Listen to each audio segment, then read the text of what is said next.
Welcome to everybody.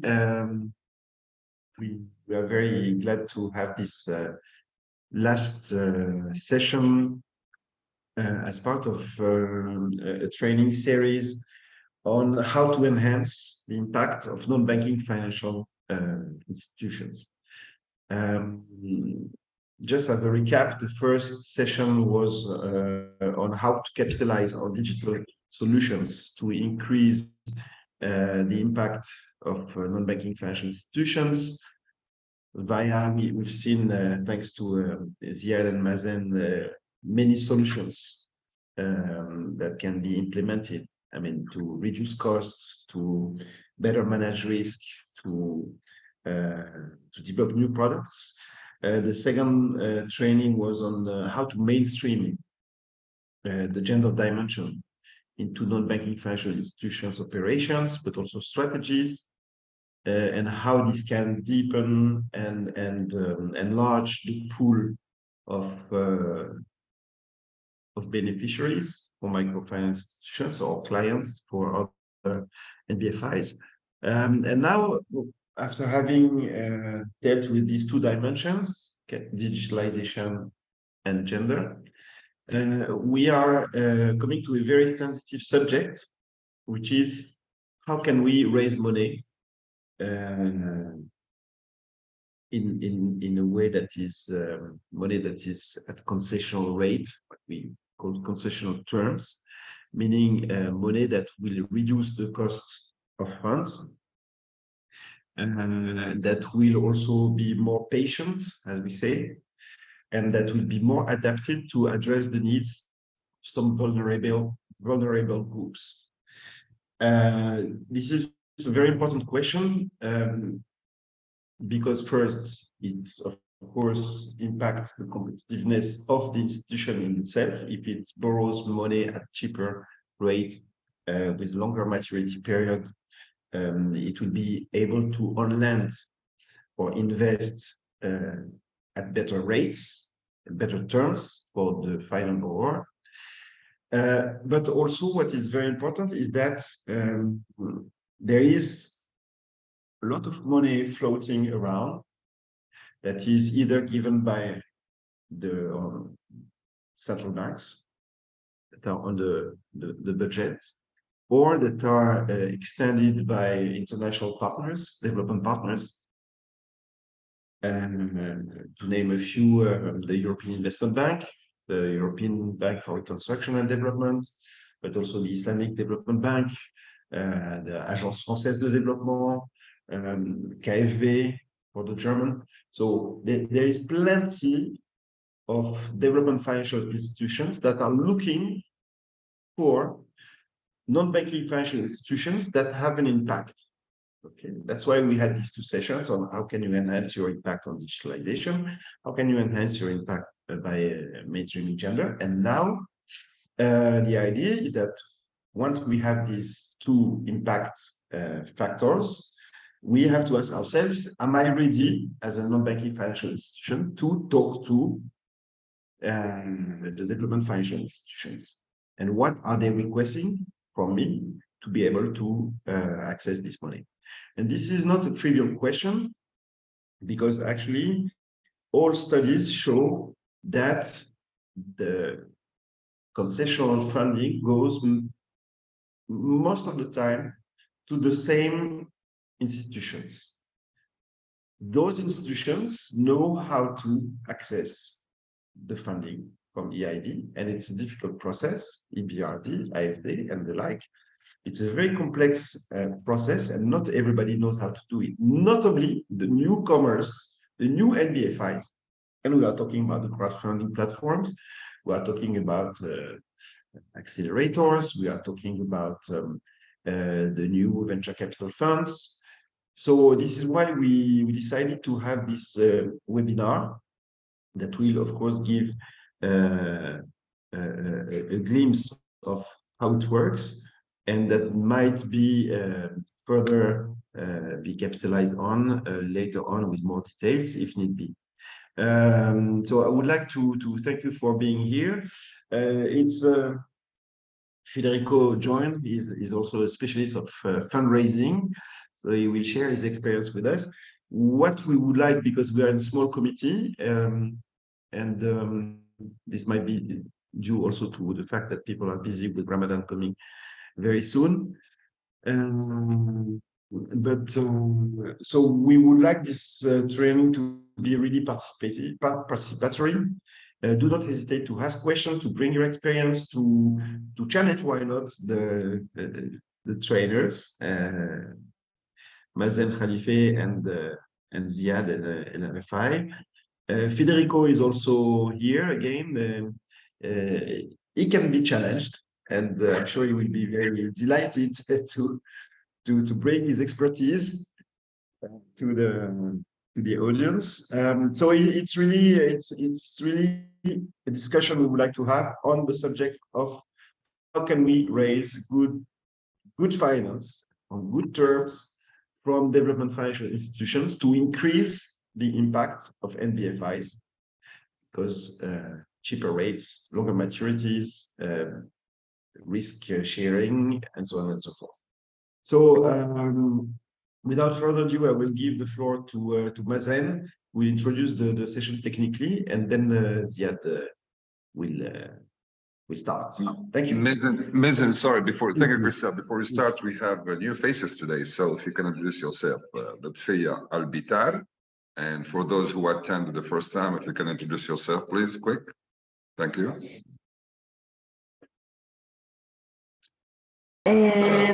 My name is Lutfiya Albitar. I am Data Analysis and Operation Coordinator from Tanmiya, Jordan, Microfinance Network in Jordan. مرحبا مرحبا لطفي. We have Asia Nabat. I'm sorry, Nababta. Yes, Asia Nababta. Good morning, everyone. I'm Asia Nababta, the Executive Assistant from Tanmiya. And that's it. Thank you so much. You're welcome. You're welcome, Asia. Hasna Frangier from Bank. From Banque du Liban. Hello, my name is Hasna Frangier from Beirut. I work in the Foreign Affairs Department in Banque du Liban. Thank you. Marhaba, marhaba, marhaba. And we have Lara. Good morning, Lara. Okay, Lara, good morning, Lara Hassoun. How are you? Okay, so Wafif Rehat. Bonjour, Wafif. Good morning. Bonjour, hello everyone. This is Wafat Rehat, Branding and Communication Officer from the Jordan Microfinance Company, Tamwilcom. Welcome, welcome, welcome. Okay, so I think we are all set. Just let you know that we have an interpretation available, Arabic, English, Arabic. Maybe Slim, if I may, Slim, maybe yes, we can complete the round table so that everybody introduces himself. Sure. Because again, we are in small committee, so we can do that. So Christophe Malherbe, I'm sorry, I didn't introduce myself. I'm the team leader of the MED MSMEs Programme, which is a regional program funded by the EU that is striving to improve the business environment for small and medium-sized enterprises on two topics, one being internationalization and the second being access to alternative finance. And this is within this second component that we are undertaking this series of training. Thank you, Christophe. Mr. Ashraf William, good to see you again, sir. Good morning. Good morning. I'm Ashraf William, Head of Operation Tasahil, Egypt. I'm so happy to be with you for the third week. Okay, yeah, I know. You're familiar with us. You become a good student, actually. Good. Yeah. Thank you. Thank you. Okay. Hasna. Good morning, Hasna. Hasna, already. Yes. Khulud Al-Hakim, good to see you again, Khulud. How are you? Okay. And Manel Yassin, always great to have you with us. Bonjour, Manel. Good morning. Okay. Manel said, good morning. Abir Obwa. Good morning, Abir. Hi, good morning. Good morning, everyone. I am Abir Abwa from Jordan Microfinance Company, Tamwilcom, Business Development and Marketing Manager. and it's nice. It's my pleasure to attend this. أهلا وسهلا. أهلا. And we have Wafé Frekhat. Wafé. already وفاء حكى تعرفت. Wafé should lose herself already, I guess. Okay, I think Christophe, I think we're all set. So Ziad, the floor is yours. And before we start, I'm sorry, Ziad, before we start, so we don't hold you longer after the session. If you can please turn on your camera so we can take a group picture as now. So we won't hold you later on. Thank you. Okay, Abir, Hanan, Wafa. Good, that's a nice picture. Okay. Good, Abir, there we go. Just a second. So, and the last one, just a second, I'm sorry. Then the last shot, there we go. Good. Okay, have a good one. Have a good meeting, actually. So good. Yeah, the floor is yours. Thank you. Mazen. Good morning, everyone. Thank you for joining us. This is our third and last training session organized by the MED MSMEs Programme. Today's session is based on the toolkit that is prepared and developed by the program team, and it's available on our website. So after that, we will be sharing the link to download and use this tool, which will allow you to enhance and improve your institutional structure and position yourself in a better way to access concessional funding from either banks or international institutions or funders. As Christoph mentioned, this is a participatory training, so we encourage you to ask questions and let us know your thoughts or the challenges you are facing. And if you wish to write your question in the chat, we will be happy to respond to all your input and questions. We will have around maximum 3 hours of training, and after that we will finish and we will not be having a break and then rejoining again. So, and Mr. Ziad is our lead trainer, so I will give the floor to him to start, and we will be also joining him, me and Federico, for any other input or comments from your end. Ziad, the floor is yours. Thank you. Thank you very much for this introduction, and I welcome you all actually to this webinar very quickly.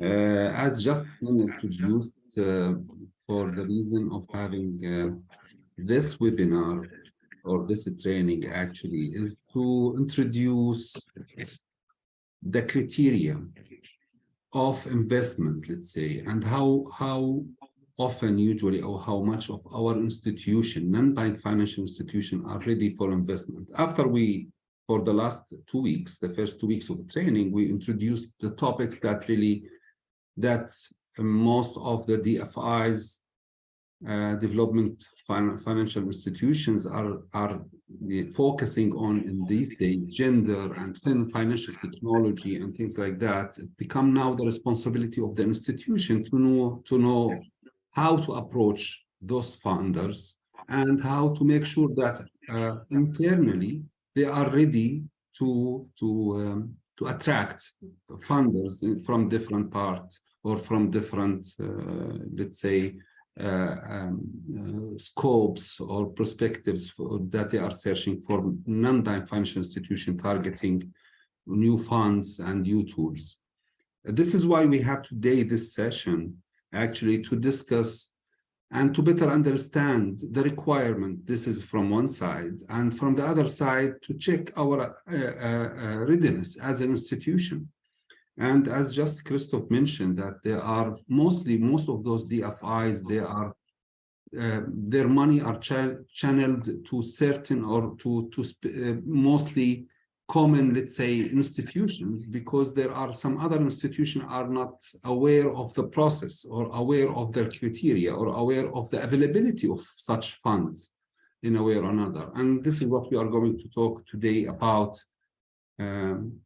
some details, criteria and details of requirements, let's say, in addition to the tool that would assess the readiness of the institution or to give an indicator before approaching, let's say, funders. On the same time, during the day, we are going to know more details about the process, how usually we approach funders, approach the DFIs, approach the institution that could provide different instruments of financing to our core operation and core business as a non-bank financial institution. The ultimate goal of this is to enhance the accessibility for MSME to finance. This is our goal, is to enhance this ability or the readiness of institution to access more funds, and those more funds that would enable the institution to get or to reach out to more clients. And this is the scope actually from having the DFIs or digital funding institution in general. If you can just to share this, share the screen.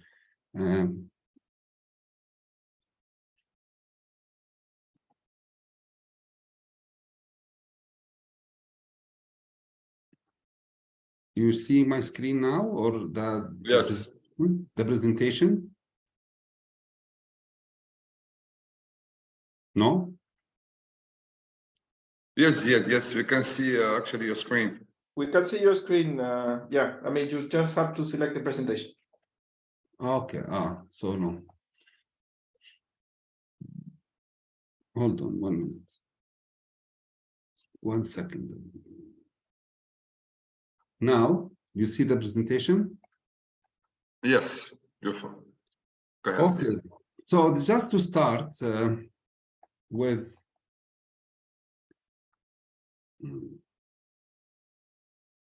We see the presentation, but all the slides. So it's better if you change the mode. Yeah. Hold on, just 1 second.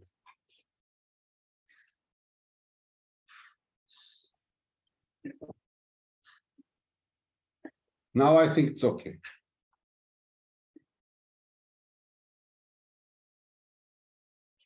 Yeah, yes, it is. Yeah. So the outline, actually, we just introduced that what we are going to address within this coming 2 or 3 hours, which is starting from landscape of investors, according to a SIGA recent snapshot, let's say,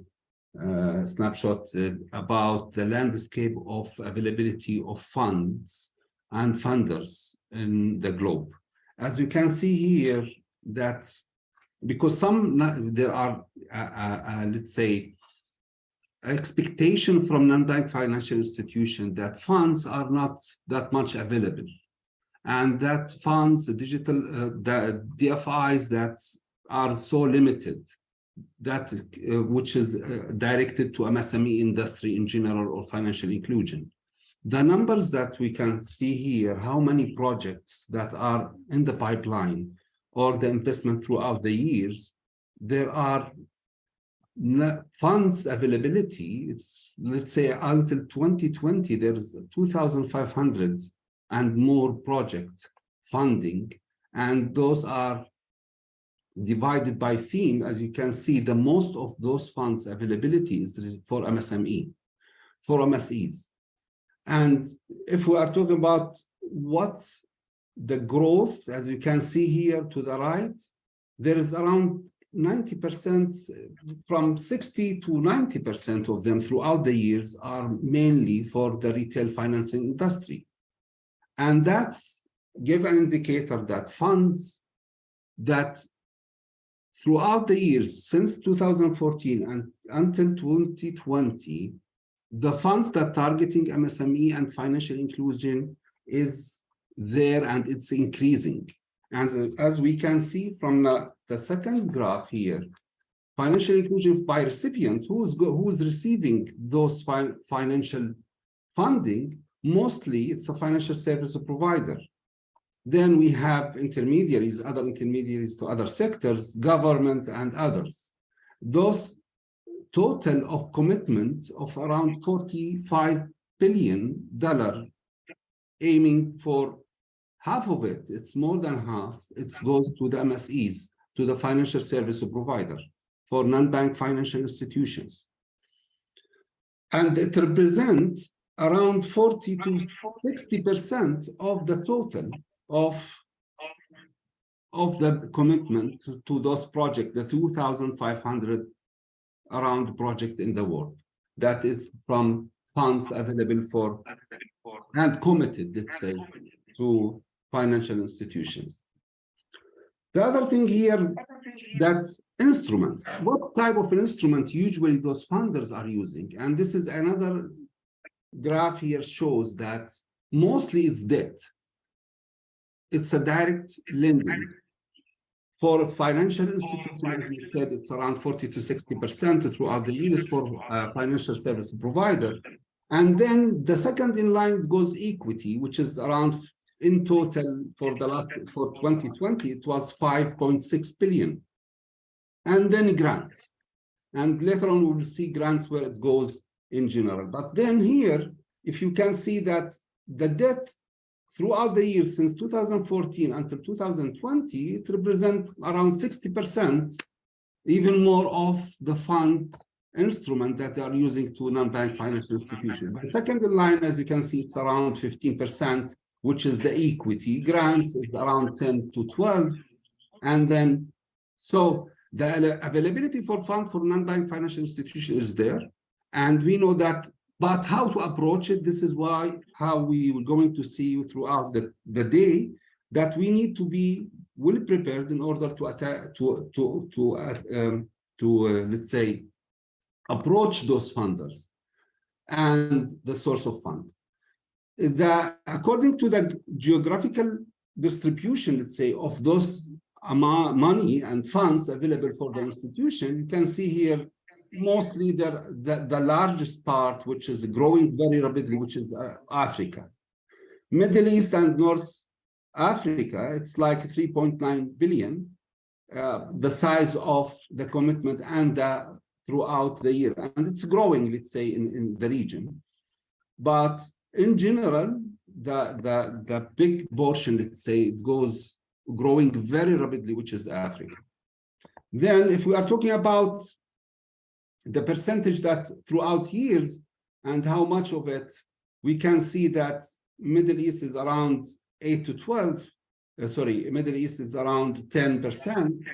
And while we have here the Europe and Central Asia, it's around 30%, which is the largest comparatively, let's say, to the others. But again, by each area, there are a good size of money available, which is in billions, that would reserve to support non-bank financial institutions throughout the last since 2014, which is around 9 years now, but the numbers are for 2020, at the end of 2020. In the last session, webinar, we were talking about the digital finance, and here again, I want to share with you that a good portion of it, which is around 5%, it's not more than 5% of, it's around 2.2 billion, were directed to digital finance investment. And this is here, mostly it goes global, around 0.7 billion. Africa, it's the largest continent, let's say, in general, that received or targeting that funds.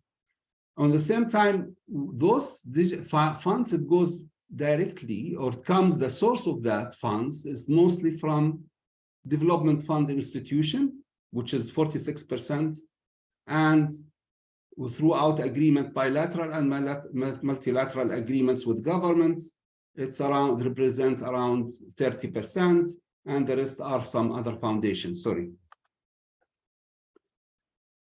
By instrument, what the main instrument that digital finance were funds available, and which instrument they are using actually, you can see here, because this is one of the new topics, or not the topic, that the directed the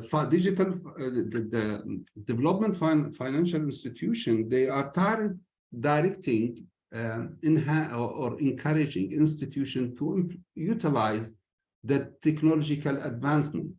And here you can see that most of the funds, where it's an equity instrument or any grants, to incentivize institution, and there's around 26% of it, it's used as a debt instrument, or using debt instrument to non-bank financial institution, but there are a good portion here goes to grant and equity investment. Where is this money it goes? To which institution? Non-bank financial institution or others? Here we can see from this graph that the funds that were dedicated, which is the 5% of the total funding available to or directed to financial inclusion, it goes 38%, it's for financing, and infrastructure 30%, and then the other divided in other sectors. But mainly financing, retail financing is the largest portion of that attraction, let's say. So the institution that they are implementing digital finance, and they are in the financing, retail financing, so they have a good probability of having the attraction of investors and funders. Again, according to the recipient side, actually here, this is a good information to know that most of this fund, it goes around 28%, it goes to financial service provider, the digital finance provider. Digital finance provider take around 28%, while non-bank financial institutions that they are providing digital finance portion is around 4%. Banks is around 1%. And then the rest there, it goes to infrastructure, funding intermediaries, and so on and so forth. And government here take around 13% of the total. This is just a very quick landscape of the availability of funding, let's say, and the role that could be, or the portion that could be offered from the digital development. I keep mixing between digital financial service provider and development funding institution, financial institution. Anyhow, so this is a very quick landscape about what is on the ground. I think, I don't know if you have any question or clarification about the graphs or comments, maybe Federico, Mazen, Christoph, anyone? No, I think, I mean, from my side, it shows something that is very clear, that at the end of the day, the main instrument for your funding is loans, right? I mean, and then others come, like equity or grants, but and of course the preference, I guess, it's not shown here, but my understanding is that the preference is always for local currency, and as you know, as Christoph was mentioning, the longer the maturity, the better, you know, and local currency, the better. So and this is probably your objective in terms of funding, right? Of getting local currency loans with longer maturities. I mean, as one of the main instruments. But of course, you know, equity is always welcome, but we know for sure that equity is a different financial instrument altogether in terms of also, and something that we might discuss afterwards in terms of the due diligence process to get you know, equity is different from the due diligence process normally for getting loans, and because, you know, there is much more risk involved, and this is something that we need to take in consideration. So and I stop here. Thank you, Federico. Thank you. Yes, we have Ola. Ola raised her hand. Yeah, Ola. Hi, Ziad. How are you? Hi, Christoph. Hi, Mazen. I have a question. Is there is there any studies that shows the size of blended fund? And as it's very important in Lebanon to have this kind of fund.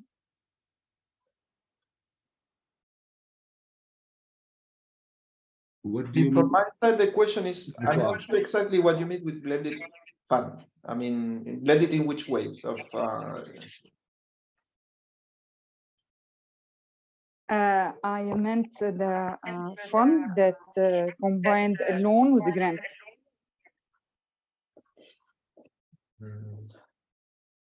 Well, I'm not aware of any study. I was doing some studies for the European Commission, which is working, of course, in the region indirectly. I mean, through the EDFIs, and we were looking at blended instruments and the use of grants and the use of funds. So normally, as you know, grants are normally supporting debt instruments like loans for technical assistance, for example, right? And sometimes, but not much in terms of investment grants, maybe for some equipment that MFIs might need. But yeah, I mean, the grants are seen in a way for supporting your institutions to get to the next level, right? I mean, in terms of improving your credit operations or improving your governance or restructuring and so on. So. But I'm not aware of any study, I mean, that shows figures, but we know that grants play an important role and that most of the, let's say, loans which you receive are coming with a grant in terms of technical assistance. And I stop here. Yeah. Actually, if Ola, if your question about blended, that included the technical assistant, this is what you, or grants, or it's a convertible, let's say, blended in a way that it's starting as a debt, then it's converted to equity, or what do you mean about exactly? Yes, I meant the blended fund that is combined a loan and capacity building for the microfinance institutions, or for their, for example, beneficiaries as a loan with a grant, like could be equipment or cash grant. But as in the Lebanese situation, the problem that taking loan, just loan, is very hard nowadays. So everybody is in need of another support, a percentage of support, rather than a loan. I think that the answer from my side, it would be include two parts. One is about the specificity of Lebanon's situation as under the financial crisis or financial challenge. It's a different story. While in regular, usually when funders, they provide funds to financial institution, part of it goes to with a technical assistance fund. Let's say most of the DFIs I knew they have that part of, let's say, of the formula when they support a financial institution, non-bank financial institution, with funds as a debt, and in addition to technical assistance and capacity building and sometimes fixed assets. But anyhow, for Lebanon's situation and some countries where they are having a crisis, let's say a financial crisis, I think there are other instruments, maybe as Federico just mentioned, there's no numbers or statistics explain that, but I think there are some funders available who are working with countries under a crisis, let's say. I don't know, Christoph, maybe you have more in depth.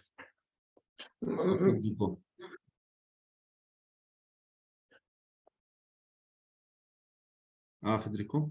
Maybe one comment from my side is, I think for the DFIs or whoever is providing you a loan and a grant, it's very important and it gives you more trust if you know what you are asking for in terms of technical assistance. I mean, and showing, okay, these are the areas that we need to strengthen, right? I mean, because just asking like, I would like to have a grant is it doesn't make the trick. I mean, if you say, look, we need to strengthen our digitalization, or we need to target new groups like women, or agricultural lending, or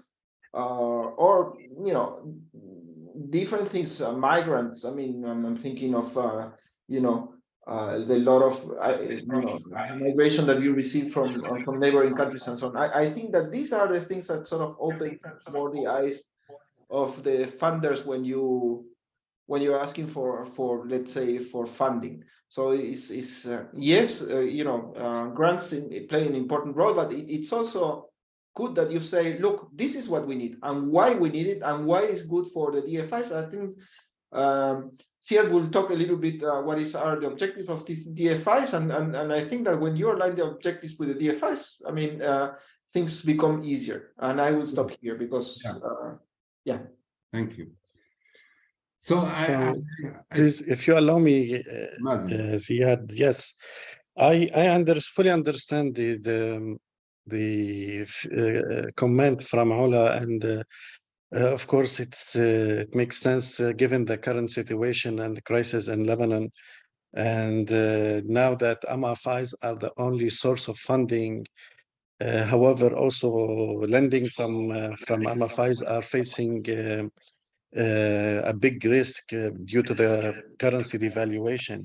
So despite that, if there is available or current product that combines grants and loans from DFIs, what I would recommend is that the microfinance or the NBFI sector represented by the LMFA, Microfinance Association, is that they prepare a letter or request to the EU delegation, for example, in Lebanon, stating the situation and the needs, and hoping that the request can be reflected in a product or something by the EU delegation in Lebanon, or for example from other donors like USAID or So yeah, I mean. It can be done, it can be achieved, but it has to be done by the NBFI sector. Thank you. Christoph, your hand is raised.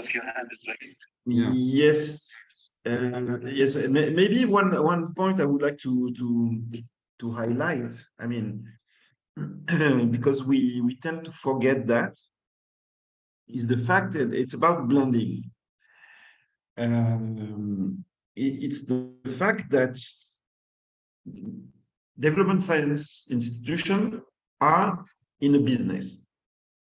Okay, so and there is a market for them, and their business is to on-lend funding to NBFIs, financial institutions at national level or regional level. And so at the end of the day, you are their clients. Okay, and you are their clients. You will sign a contract whereby you will borrow from them. Okay, and you will repay. So now, these development finance institutions, do they have grant money? No. They are raising grant. Okay, and they are raising grant money in the case of Europe from the European Commission. Okay, and this money is given by the European Commission based on decisions. Now there is a new instrument, okay, that is launched, that is 80 billion euros. 80 billion euros, and that is expected to generate hundreds of billion euros all over the world. And that will be given, extended in the form of risk-sharing mechanism, grants, mainly, okay? And it will be channeled through the European Investment Bank, the EBRD, the IFD, and the European KfW, and so on and so forth. For those EBRD, EIB, IFD who want to get this money from the EU, they have to demonstrate that they have a pipeline of projects, and that this pipeline of projects is generating economic and social and environmental development impact. And this is this social and environmental impact component that justifies the fact that there is grant money that will be attached to regular financing, okay, in the form of blending. The situation in Lebanon, because we were discussing that, of course, justifies. It's more than a problem of competitiveness. We all know that it's a crisis situation. It really justifies, and we discussed that with the EU, we discussed with the delegation, we discussed that it's complex process because you have the IMF also in the room, and they are also negotiating. It's very complex, but we were advocating for microfinance institutions by saying this is the only way to provide a response to the crisis we are living. And for that, indeed, we need blending mechanism, because what we expect from microfinance institutions is that they will infuse liquidity in the system, which is cash squeezed. We know that. And the infusion of this blood into the economy will, inshallah, make the economy restart. So the outcome at the end of the day is a social, developmental impact. So it justifies blending. So this is all this reasoning, okay, that has to be taken into consideration, because and this is my last point, is the fact that one of the reproach that has been made to these large institutions like the European Investment Bank, it's public, it's not something I'm not unveiling a secret or anything, it's public in all reports, okay, is the fact that they are working with usual suspects. They are working with the same banks and the same large institutions, and they are not going to tier 2 or the innovative NBFIs and so on and so forth. So the European Union is pushing them to do that. And they are pushing them, telling them, okay, we will give you money if you demonstrate that you have a pipeline of clients who are thinking out of the box, going to new territories, taking new mandates, developing new products, having an economic, social, and environmental impact. If you demonstrate that you have this pool of potential clients, I will give you some grant money. So this is, sorry, Ziad, it was a bit long, but this is super important to understand the value chain behind that. Yeah, that's true. I mean, just one small remark. There is a slide that basically touches exactly on, Christoph, on what you're saying. So that will be also an opportunity to further discuss this. Yeah. We will take this chance. Thank you, Christoph. Thank you, Federico Mazen, and everyone. Actually, we will take that opportunity actually to move to the concessional financing. What do we mean? I think Christoph in the beginning has mentioned, I don't know if you are all aware of what is concessional financing is about.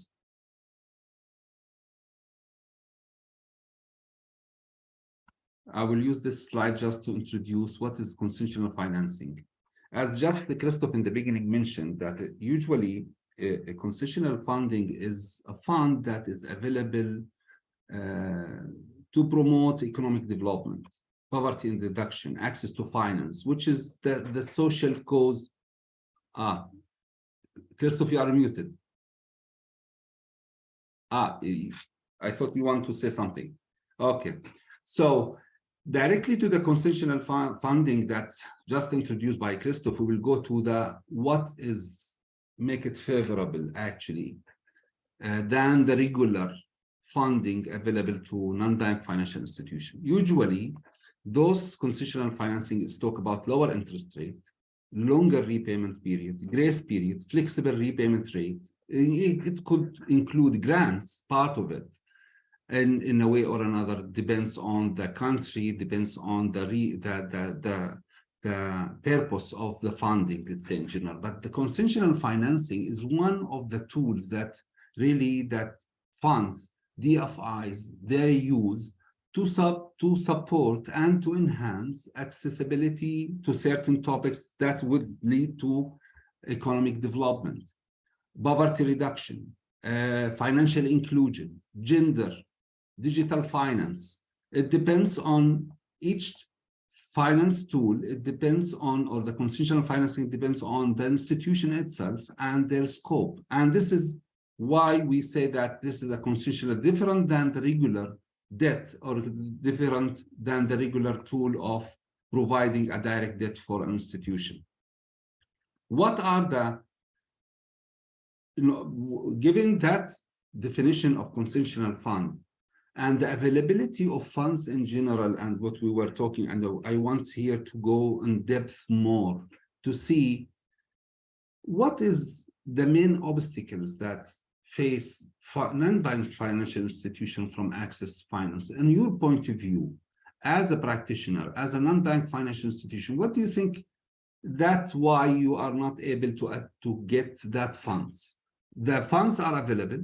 There are different means, different instruments, different funders, different DFIs, different scopes. It would maybe fit our needs, but what would prevent us as an institution from reaching out to funders? I want to hear from you actually, from the participants. Just say it loud, and easily that it's not with that would give us things to shed some lights on it, but just to exchange. And as we said, that it's a participatory approach. We want to hear from you, from your point of view, what would prevent you, or what is the obstacle from getting funds from DFIs, let's say in general, funders, bankers, banks? Maybe the lack of knowledge about the existence of those investors, and maybe the inability to communicate with some other. Lack of knowledge, great. And the other point is, again, lack of knowledge and how to communicate. The inability to communicate with some other investors as well. Yani maybe sometimes we know about the existence of some investors, but we don't know how to communicate with them, how to reach them. That's so great. Thank you. Thank you, Ola. Who would like maybe I would say by experience, I would say lack of understanding of their process, because we know that it takes a huge amount of time to take decisions, but I mean, I'm not sure I have the command of every step of the process, so I don't know where to enter in the process. Yeah, so let's say the awareness of the process, how it goes, information and communication, let's say. What else? We have a comment from Ashraf William, high interest. High interest rate from funders. Yeah. Great. So lack of information, lack of knowledge, process knowledge, and high interest rate maybe. Okay. Others? What could be other obstacles? Regarding the inability to fulfill the required documents or information or qualification. And that would lead to our readiness, actually. Readiness, exactly. Yes, sure. Are we ready as an institution? Maybe sometimes, yeah, I know that maybe sometimes the reasons are related to knowledge, to know the resources, to know the process, to know the details of how to contract, how to do the deal. But again, part of it, which is our internal capability as an institution, as a non-bank financial institution, are we ready to invest? Can we deal with such thing, with liquidity, excess of liquidity, let's say? Or if we have our internal capability as an institution in terms of eligibility and requirement, do we meet the requirement of the funders? And this is maybe sometimes that would prevent us as an institution from applying for a new fund, saying that we are not ready internally, we need to do this and to do that. In order to identify the gap, this is why this webinar is there.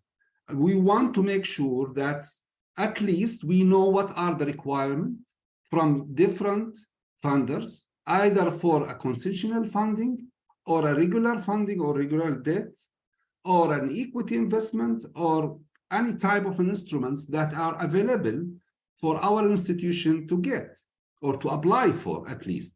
So in addition to the landscape of the financial funders, DFIs, availability, and their, let's say, their scope, if it's in line with our scope or not, etc., blah, blah, blah. But at the end, we need to know what are things that we want to make sure that we have before approaching funders.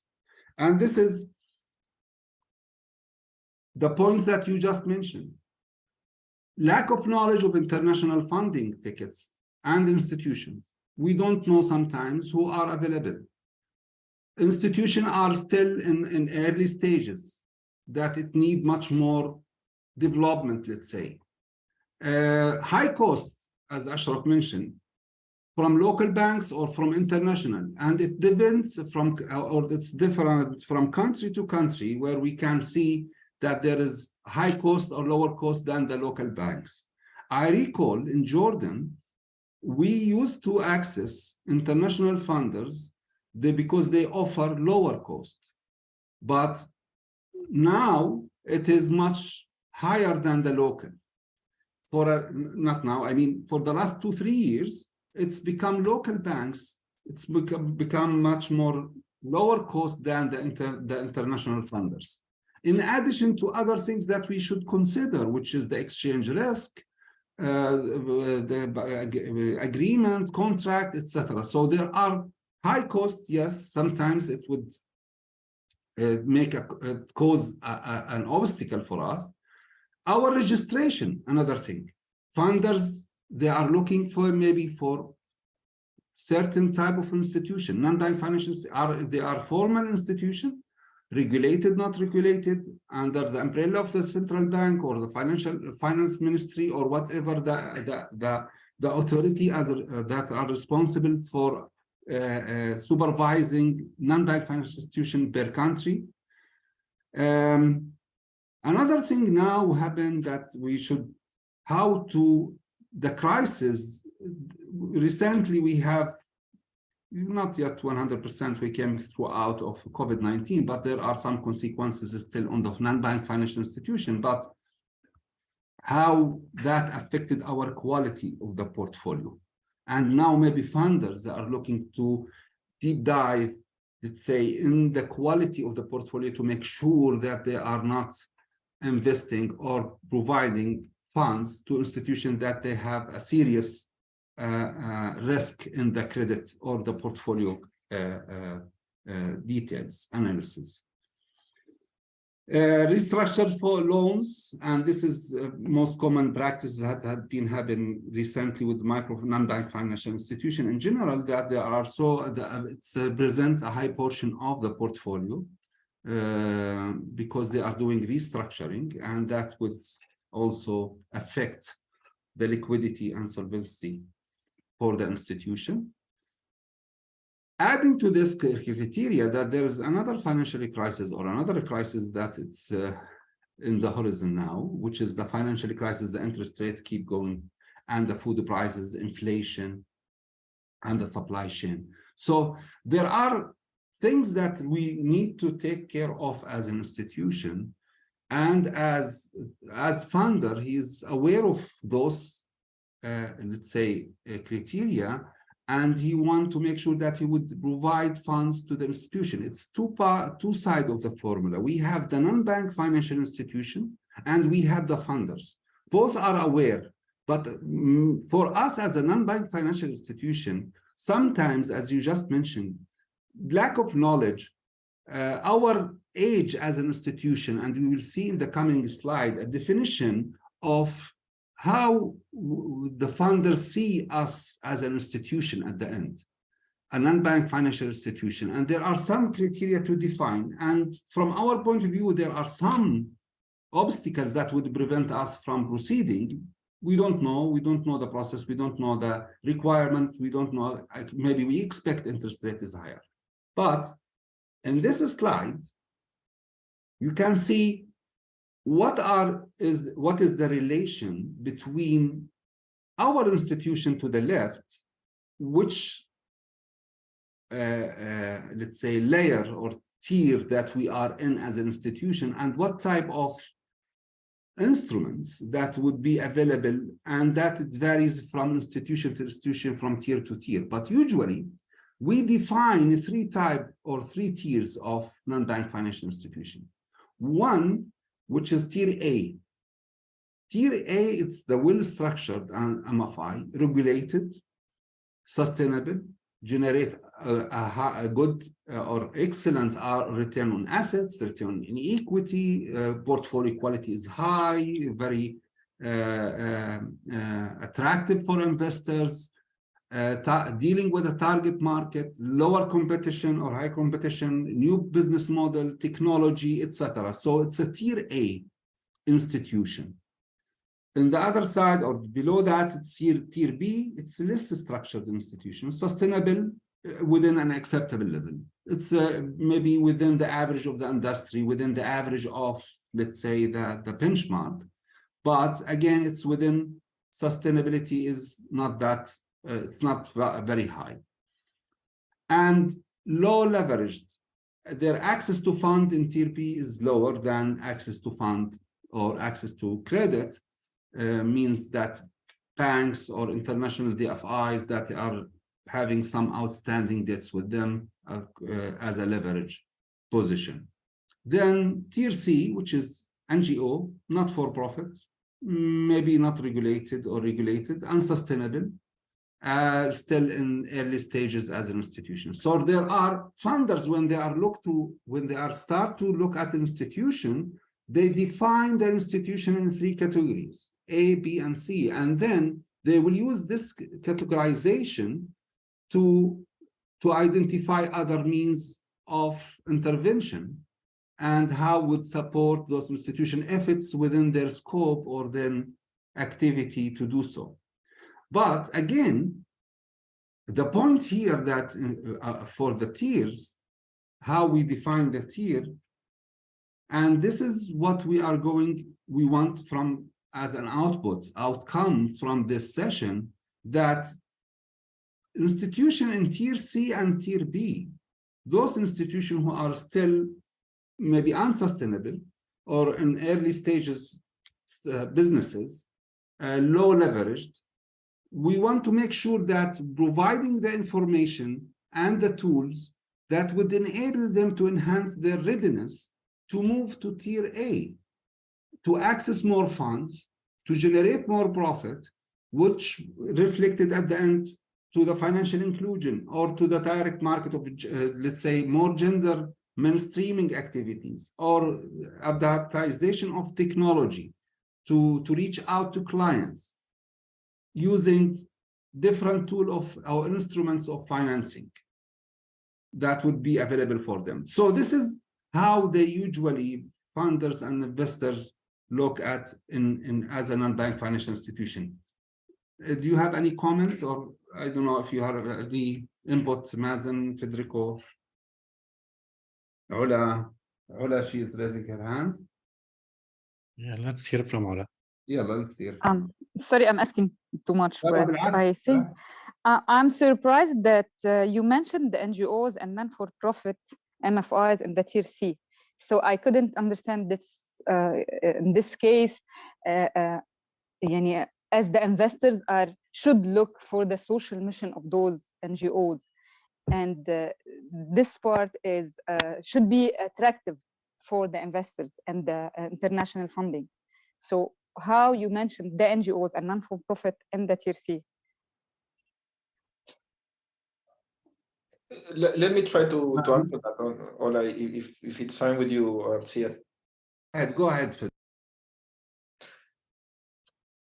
So I think that we need to distinguish what is attractive in terms of what is called additionality, which is something that also Christoph was mentioning, meaning trying to reach these very small clients and the social support and so on. This is one way of looking at the attractiveness. So in this way, yes, I mean, these NGOs and MFIs are attractive because they can provide maybe the additionality that other financial institutions like big banks cannot, because they focus on the big companies. But from a financial point of view, in terms of profitability, in terms of risk, these NGOs are much more, let's say, less attractive than, let's say, tier A institutions. So this is where there is the tension. On one hand, you have the attractiveness for reaching, very small enterprises that may be done through these NGOs, but on the other hand, the risk and the profits involved. And this is always the tension that you see, between, let's say, the different objectives that developed finance institutions have. Because on one hand, they need, and they have the mission, and they support also from the Commission, as it was mentioned by Christoph, for increased additionality. But on the other hand, they have to make profits. And this is where these tensions are. So tier C are because of the risks and the involved in these operations. These tier C institutions are, on one hand, very small. So, the tickets are very small, I mean, and they have a lot of work on the due diligence. On the other hand, they are very risky. And that's the reason why they are classified as tier C. And I stop here. صباح الخير، كيفك؟ شو اخبارك؟ ماشي الحال؟ كنت ناطر منك ملخص عن شغلك وهيك لنبلش. Hello, Zain. Mr. Zain, can you mute yourself? Yeah. Amazon, you were going to say something, or no, I'm asking Mr. Zain to mute himself. Okay, so is there another question? Thank you, Ula, for your participation. Any question, comment? We'll go to the others next. Funding landscape actually for microfinance and non-bank financial institution. And this is, I think, as just explained, there are different sorts of funds, let's say, as an institution. There are development institutions, and commercial investors or commercial funders. And in general, when dealing with providing microfinance institution or non-bank financial institution, there are private donors, NGOs that are targeting a certain type of institution. If they have, let's say, and back to Ula question, which is about NGO, I think there are developed funds that they would be happy to invest in NGO to scale it up with funds and technical assistance and other, as long as the scope of those institutions is in line with the scope of the funder or the development institution. If we are talking about gender, refugees, youth, certain segments that attract the attention of development institution in some countries. It's not across all the countries. Maybe in some countries they are much interested about in this segment or in this market, but in other countries in different markets and different segments.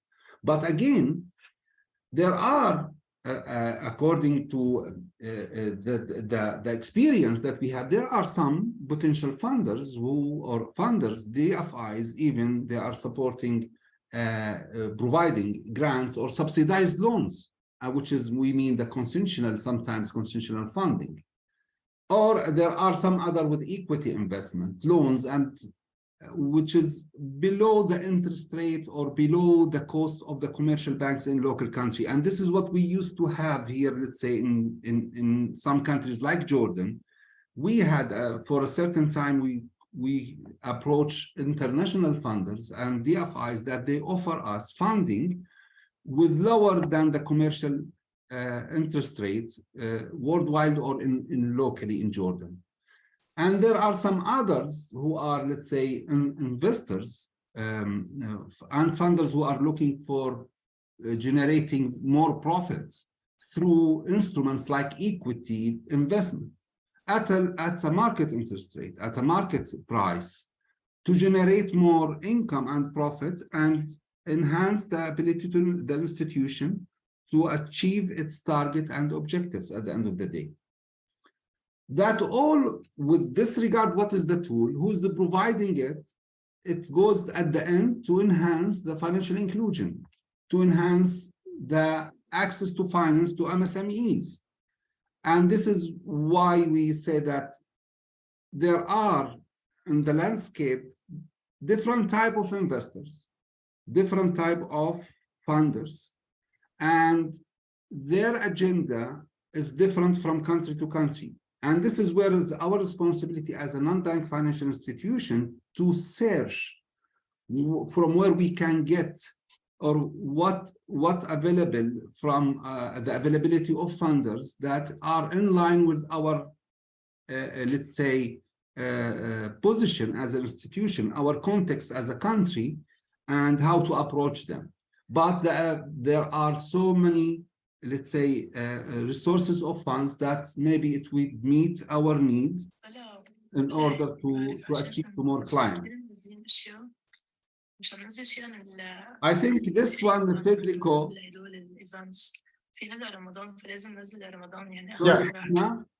Yeah, if I might help you, okay. So this is this is a little bit the discussion we were having before. I mean, and so let me start with the European Commission, which has this instrument that was mentioned by Christoph, which is called EFSD Plus, the European Fund for Sustainable Development. Yeah, and this instrument basically offers development finance institutions, pillar assessed financial institutions, which are the usual suspects: the EIB, the EBRD, IFD, FMO, KfW, and some non-European ones like the African Development Bank and the IFC. I mean, two types of support. One is through guarantees. I mean, so it means that if they have a loss with the credit line, I mean, part of the risk of this credit line will be covered by this financial instrument, as well as a blending in the form of technical assistance grants and investment grants and so on. Now, it is these development finance institutions, the one which are basically providing support, yeah, to banks and non-bank financial institutions. And as it was mentioned before, most of this support goes to banks, tier 1, I mean, and a little bit to tier 2. Now, it's very seldom that development finance institutions directly work with the non-bank financial institutions. And if they do, they only do with tier 1 financial institutions. And it's very, very seldom that they directly, let's say, provide loans to tier 2 and tier 3 non-bank financial institutions. So what is it that they do? They basically have financial vehicles, investment vehicles. You might be familiar with some of them, like COPMED, like the Sanad Fund, which are the ones doing, the investments in non-bank financial institutions. I mean, in terms of credit lines, in terms of maybe equity investment on your institutions and so on. The new instrument, we are expecting that it will help, I mean, the development financial institutions to reach this tier 2 and tier 3. Why? Because it will help to reduce the risk of these transactions and hopefully also reduce the transaction cost. Remember, I mean, there is a lot of work involved in doing a due diligence, and if you're doing a due diligence for a loan which is very small, I mean, maybe you don't recover your money, yeah, because the work of due diligence for giving, let's say, 100 million loan and a 3 million loan, yes, of course, it's less work for a 3 million loan, but still, I mean, it's a lot of work, and that's the reason why, let's say, development finance institutions normally prefer to work with big tickets. Now, let's hope that this EFSD Plus, this new instrument, will create the incentives for development finance institutions to work with you. Now, we also want to think, and this is where we were having the discussion before, is that with the tool that we are developing, it will reduce some of the information gaps. Yeah, I mean, like how to apply for a loan. Yeah, this process. What are my chances of getting a loan? This credit scoring that we will be discussing beforehand, and also your expectations. Yeah, because sometimes I think that there is a problem of expectations of what you expect and what development finance institutions can give you. So let's work on getting our expectations right, and a part of the investment.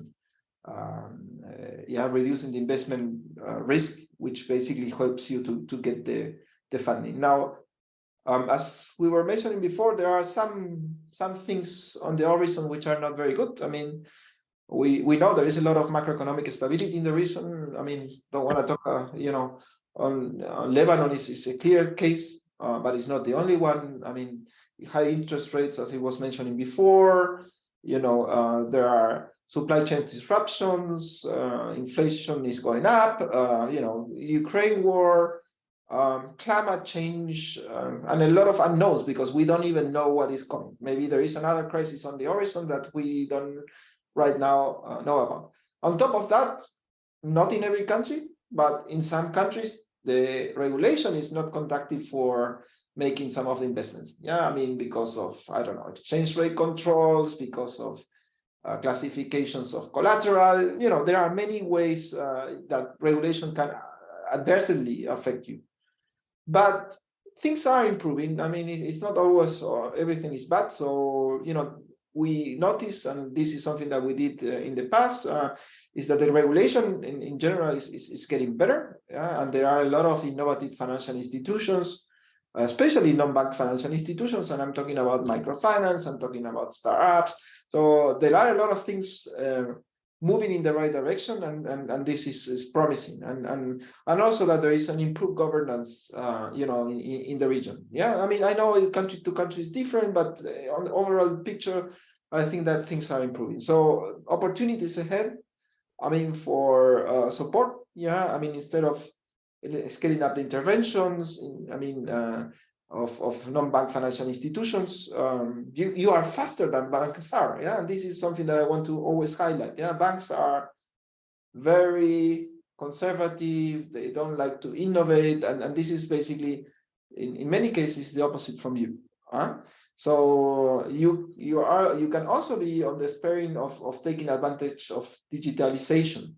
Yeah, I mean, there are a lot of innovation going around in the region. I mean, I was recently reading one report on digitalization on the MENA region. So many startups going there, many non-bank financial institutions, many microfinance institutions going into digitalization.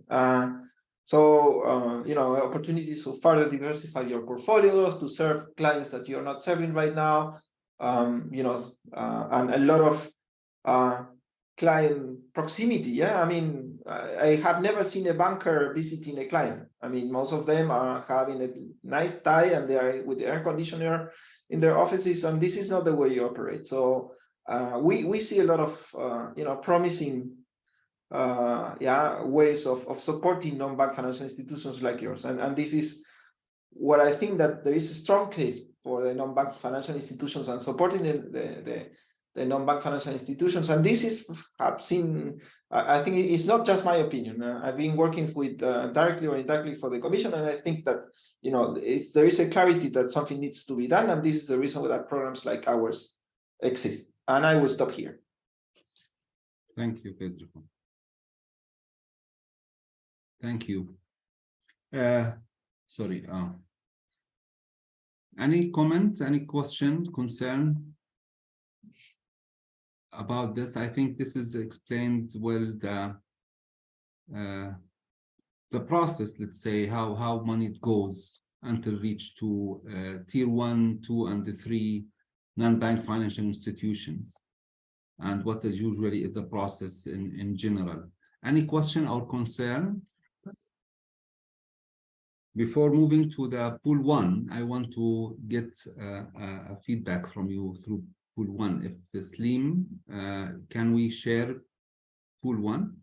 Sure. Let me stop sharing this.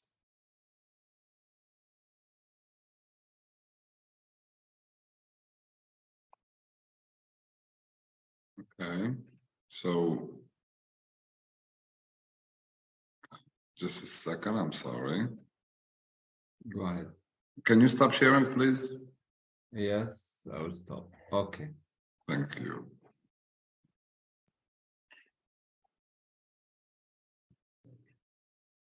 Good problem.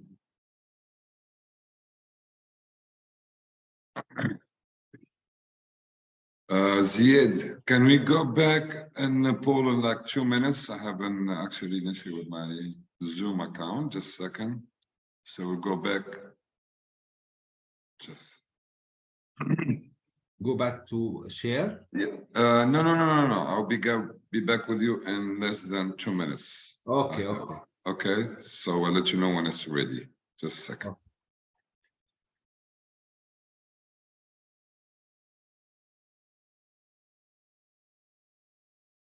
I think if we have, I could share my screen because we have just not that too much participants, 25. So I think. Yeah, but you cannot share the poll from your screen. I'm the only one who can share it. No, I would share the question actually in the. Oh yeah. Okay. Please go ahead. Please go ahead while I'm fixing this. Okay. Hold on. Share the screen. You can see my screen, sir. According to our discussion so far, I would like to see what do you think that it's the best option for funding for non-bank financial institution, and why? So between debt, grants, equity investment, concessional loans, none of the above.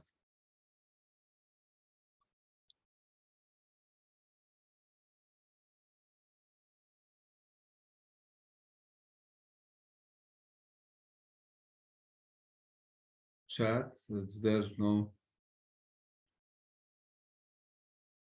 And why? I want to hear that. Maybe you say that grants, sure, maybe most of the institutions, they would prefer to have grants all the time. But what are the pros and cons of having grants or direct debt or concessional loans? Is there a price? Is there a value? Is there advantages, disadvantages?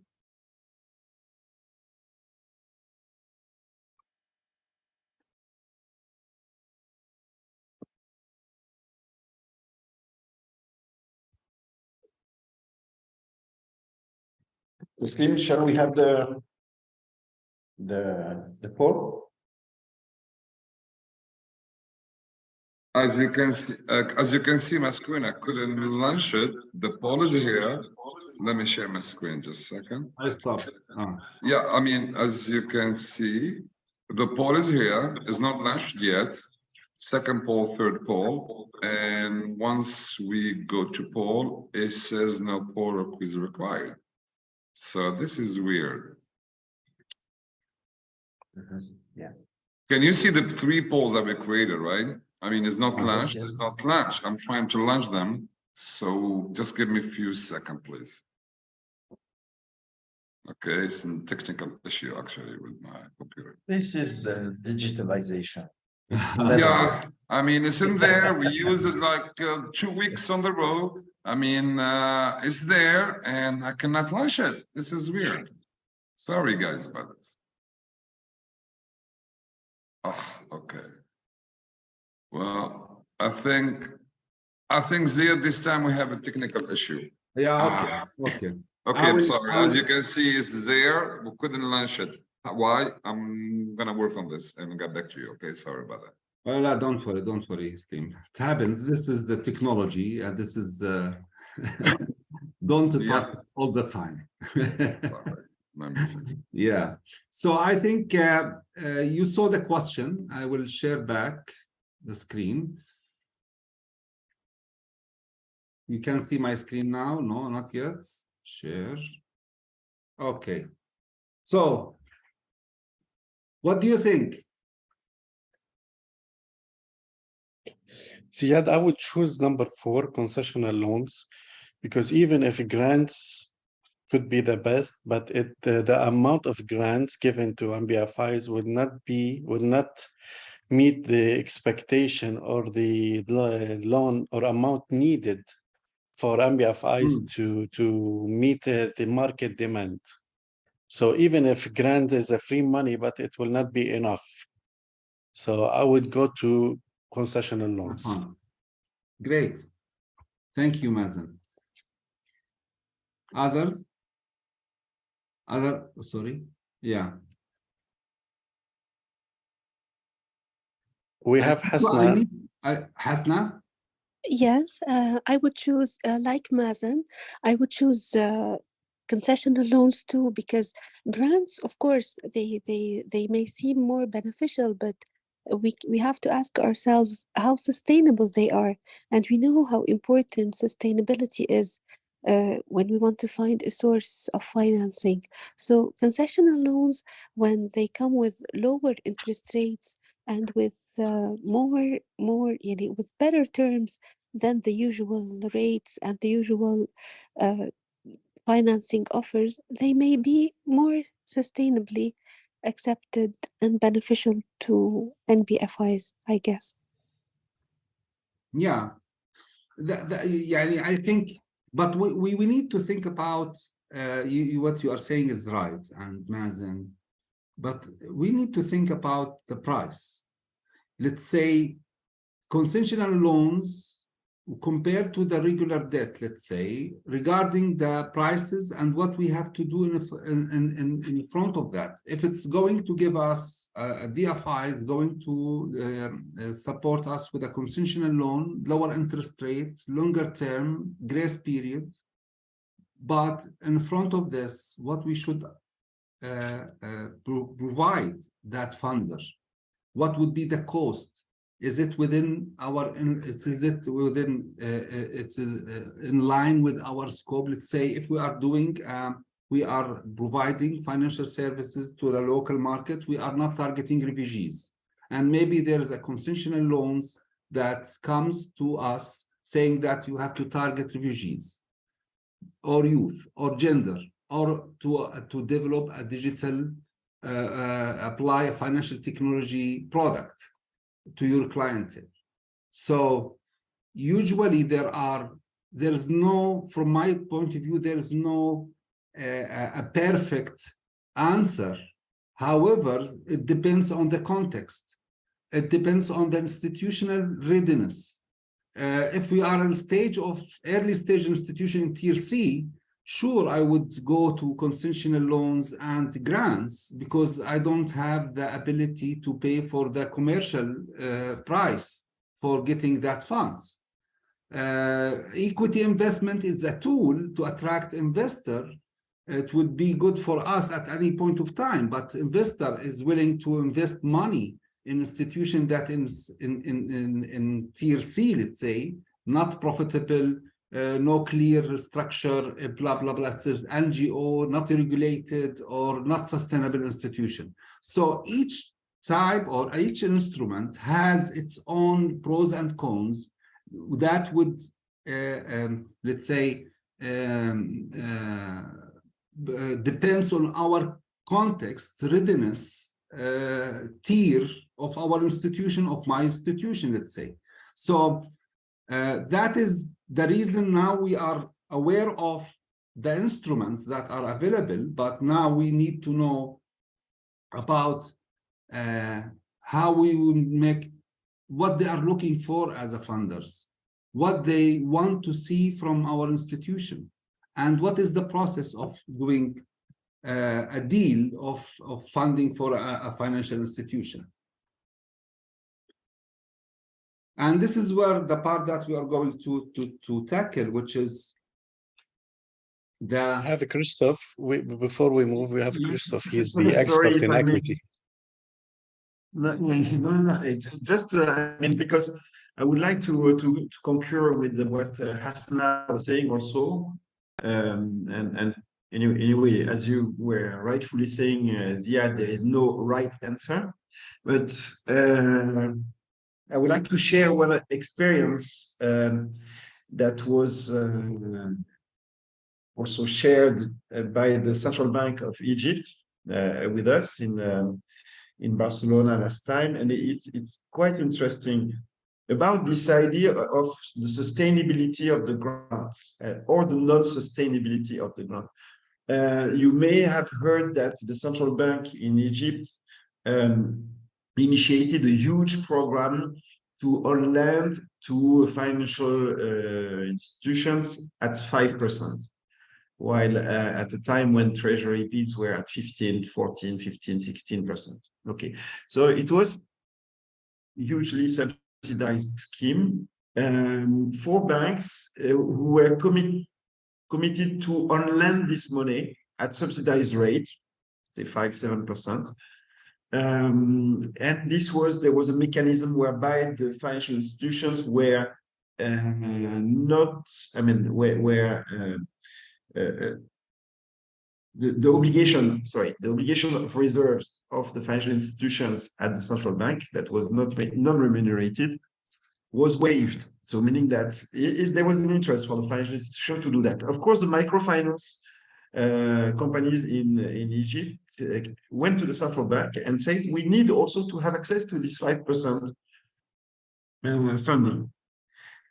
Okay, so a new decree came out, or I don't know, it might have been a regulation from the central bank, okay, that was issued, and microfinance were allowed to tap into this 5% money. So meaning that they could have reduced tremendously their cost of finance. Actually, 5 years later, we realized that this money has not been used by the microfinance institution.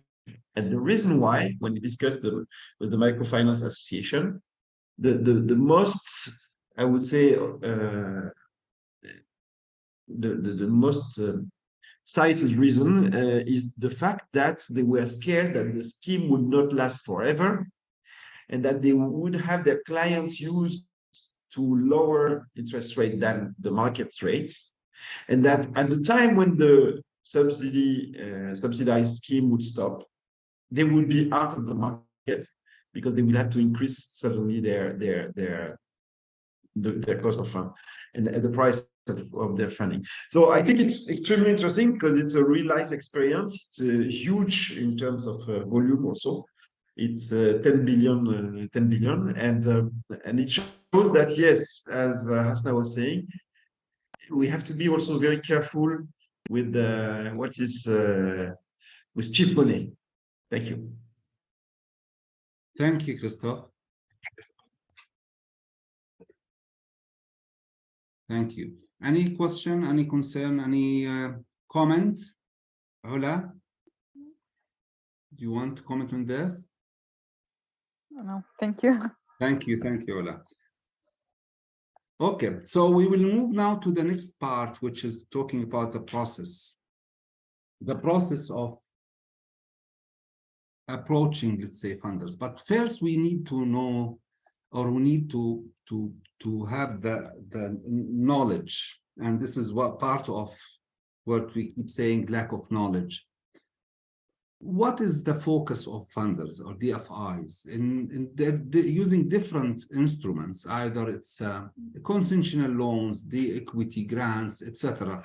In the beginning, we have to know how they think. They are very much interested actually to know about our institution vision and mission, and if it's in line with their scope as a funder or institution. And here we are talking about institution DFIs, that they are looking for a social mission, environmental mission, sometimes green financing, sometimes agri-farming activities, sometimes for gender, women-led businesses, financial technology, and what are the target group. And this should be very clear and defined in order. This is what we're going to see in the following slides. But again, this is what they are looking for. This is what they are focusing on in order to, when they are talking about or they want to use or to fund any institution. They need to know how much the money that we would need. We have, for us, for them, they want to know what we are looking for as an institution. And in order to do so, we have to have a clear outstanding of our needs as an institution in order to present it to the funders. So if I'm approaching a funder and saying that, give me money as much as you can, this is not what they are looking for. They want to know that you know exactly what is the gap that you are looking for. And then they are much interested to know about what type of an instrument that could be available for such institution, according to the tier, according to the context, according to the country, etc. So that another thing that maybe sometimes in DFIs, some instruments are not available to all countries, to all contexts.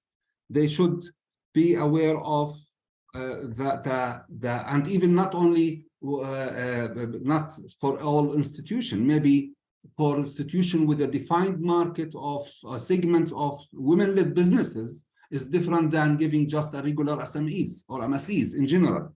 A focused institution in technology different than an institution with general, let's say, scope.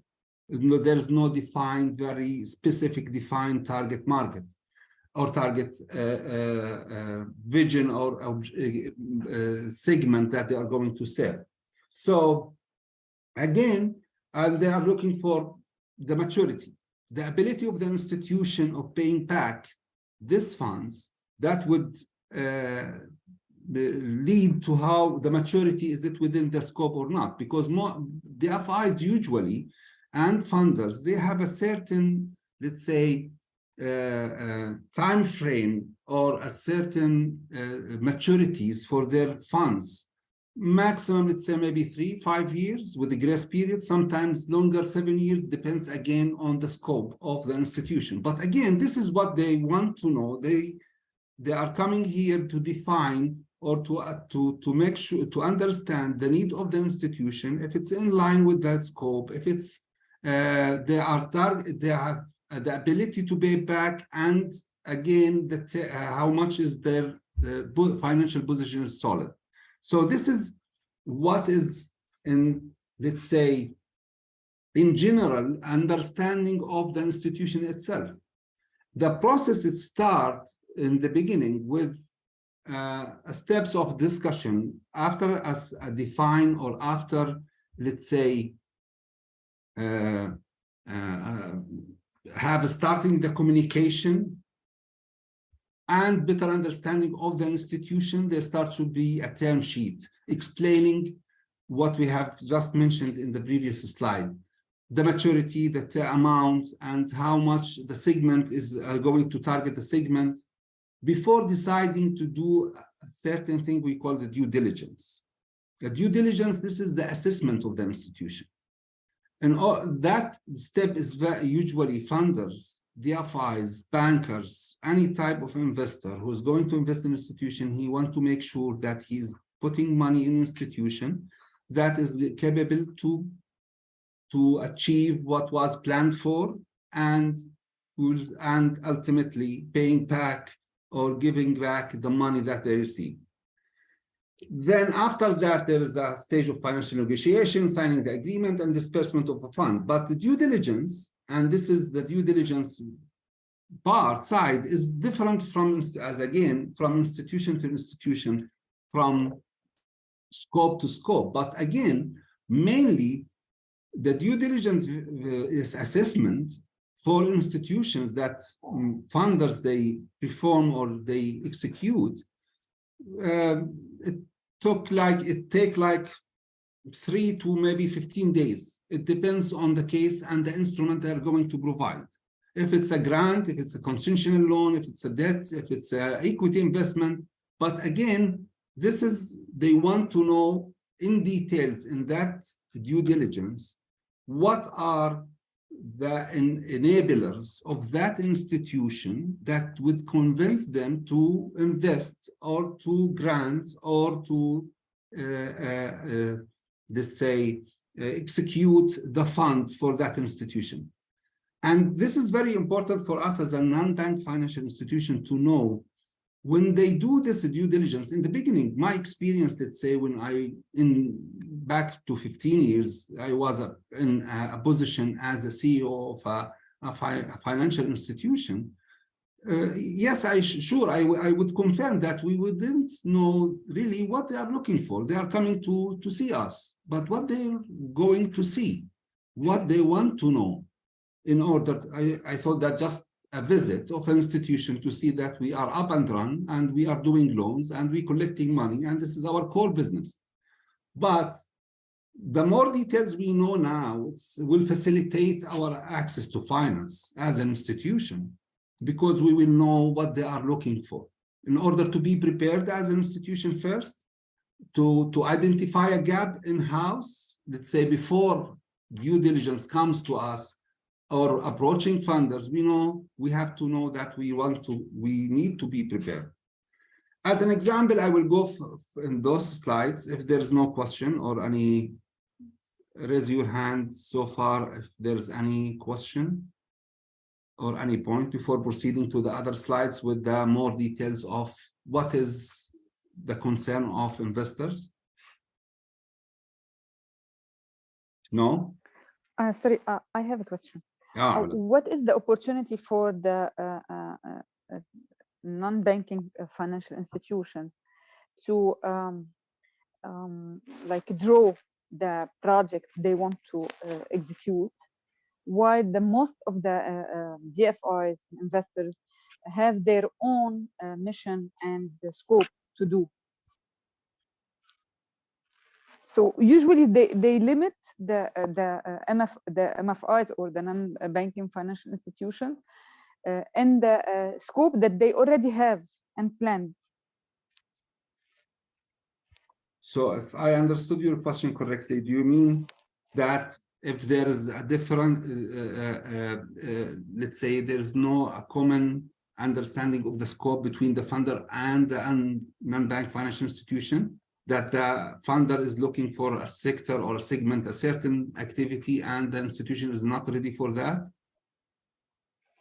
Yes, I understood from the slide, this slide and the past slide, that the MFIs should draw like a mission and scope of work and explain it to the investors. Yes. What kind of activities they want to do. But in reality, it's the opposite. As the investors come usually with the scope and view and mission they want to accomplish in the country. Yeah, that's true. This is why we are saying that clarity from the beginning, to know for the investor, for the funder, for the DFI, to know the scope of the institution, if it's in line with their scope. And from our side, as a non-bank financial institution, it's our right to know that if that funder, his scope is within our scope. And if there's something different in between, let's say, as an example, if I am non-bank financial institution working in the country for like last 15 years, I did not focus on women-led businesses, gender sensitivity businesses, let's say. Most of my portfolio, it's for businesses in regular 60% male or even 80% male and 20% female-led businesses. And now I have a funder who is going to give me a concessional loan or a grant saying that, look, our agenda is to focus on women-led businesses, and we will give you this and that and that and that if you start to tackle that segment, let's say, in a way or another, or develop a special tool to access or to make it accessible for women-led businesses. So it's our call at the end of the day as an institution, and this is a reality. Yes, I agree with you, Ola. There are founders with an agenda saying that we want to utilize technology at a financial institution because we believe financial inclusion and technology going together, and it would enhance the process, as we just mentioned in the last session about financial technology. So it's our call as an institution to say, we are not ready for this, or we are ready for this, or we can do, or we cannot do. And this is why we want to make from step one to identify the potential funders who's screening the landscape of potential DFIs to see who are in line, or who is our scope is within his, let's say, scope of or agenda to the region or to the country. Did I answer your question, Ola? Yes, thank you. And especially that in the Lebanese case, and most of the project and the trend of the project is to provide like a digital financial services, while in Lebanon it's a very huge problem here to align with the requirements of those funders. So we are facing this kind of problems where the demand and the agenda of the investors cannot be applicable in Lebanon. Yeah, sure, it could happen. In some countries where maybe the technology is the future now, and now maybe for the financial crisis in Lebanon, it's a different story where we should focus on let's say re-support the MSEs industry in general to make sure that it's going to sustain itself for during the crisis that is happening now.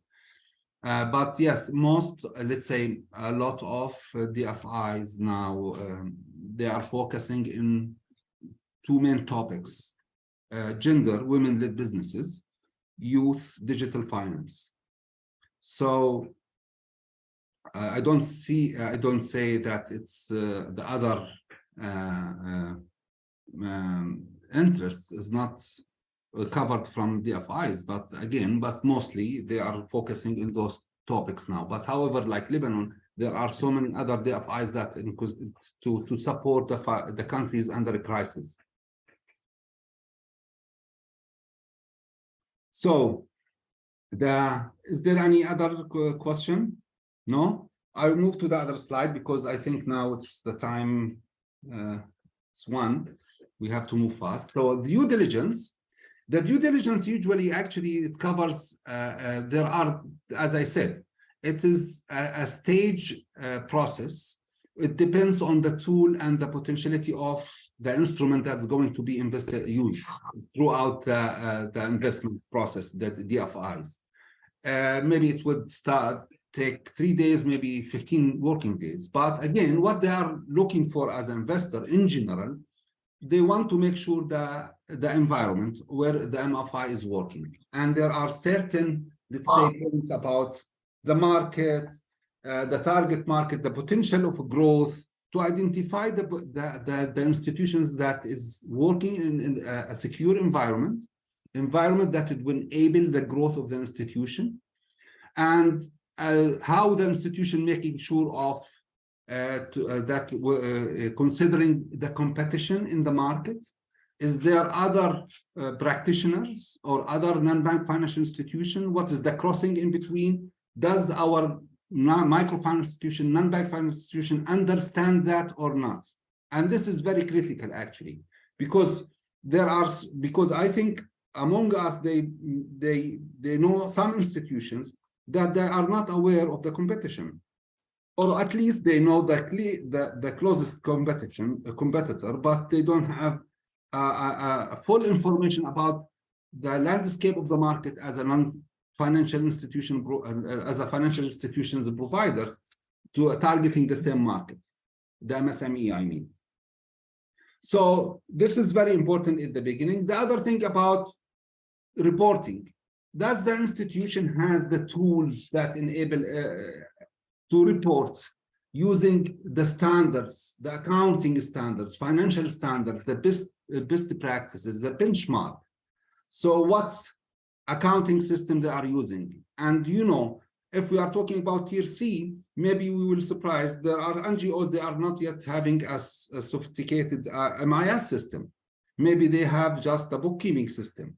There's no full HR system. There's no MIS, maybe sometime. So the funders, DFIs, they want to make sure that there is accountability and there are policies and procedures on the ground that enable the institution to run the operation in a proper way, and to make sure that in the future that they're going to sustain their business. If there's no standards, no policies, no procedures, no accounting, how they want to make sure that is going to cover their expense, to cover or to use efficiently the money and pay back the money for the investors.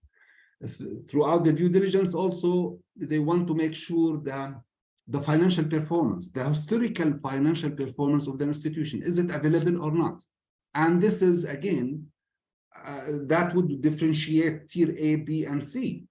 If they have a track record, if they have a financial performance throughout the years that shows that a positive trend, or in terms of the main indicators of the institution, in terms of efficiency, in terms of productivity, in terms of portfolio quality, and sustainability levels, and liquidity, leverage, debt to equity ratio, and cash flow.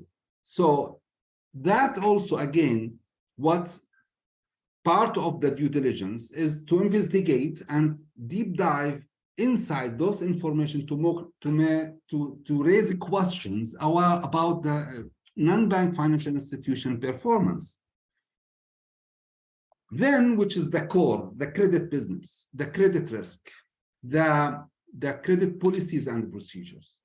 What type of credit policies and procedures are endorsed from the institution? Consumer protection is included or not, considered or not. Loans, the eligibility criteria for MSMEs. What is it clear? Is it applicable? And is it implemented as it is written in the policy? And restructured loans. What is the procedure usually for restructured loans? And how the institution are executing that on the ground. So in addition to the financial performance, accounting systems, environments of the MFI, the competition, credit policies and procedures, and so many other details here. I just giving you in the slides here examples, or let's say a brief of what usually funders, DFIs looking for when they are deciding to give a fund, investment, an equity grant to an institution. So like here, an example, does MFI has a clear policy about size of loans and loan relief and payment relative to the client's ability to pay? How they decide to give a loan? Is there a DPR ratio, debt burden ratio is included in the policy? Are they committed when they decide to give loan for clients using that DPR not to exceed, etc.? Then how they manage their portfolio. They decided on granting loans, and we know here in the policies and procedures that they already have the systems inside. But then how they manage the quality of the portfolio, how they monitor the portfolio, and to make sure that money is going to come back. Does senior management have targets? Portfolio, there is a detailed portfolio report per segment, per branch, per loan officer, per type of client, male, female, type of business, etc. Is there a detailed reporting system that it could highlight or give an indicator of a critical issue before it happened, or there is no that much reports at the institutional level? And this is, we could see from our experience, also back to the experience.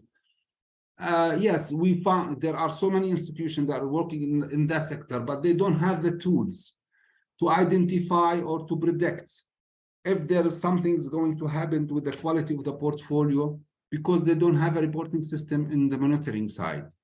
They are excellent in identifying clients and meeting the credit policy requirements in order to give loans to clients, but they don't have the tools to follow up and to monitor the quality and how it works. And you know that this is a very core. It's good to give money. It's excellent and easy to give money to clients, but the challenge is how to make sure that is going to come back. In this position, it's the same position for DFIs. DFIs usually, they want to make sure that the money we are giving it to non-bank financial institution is going to come back.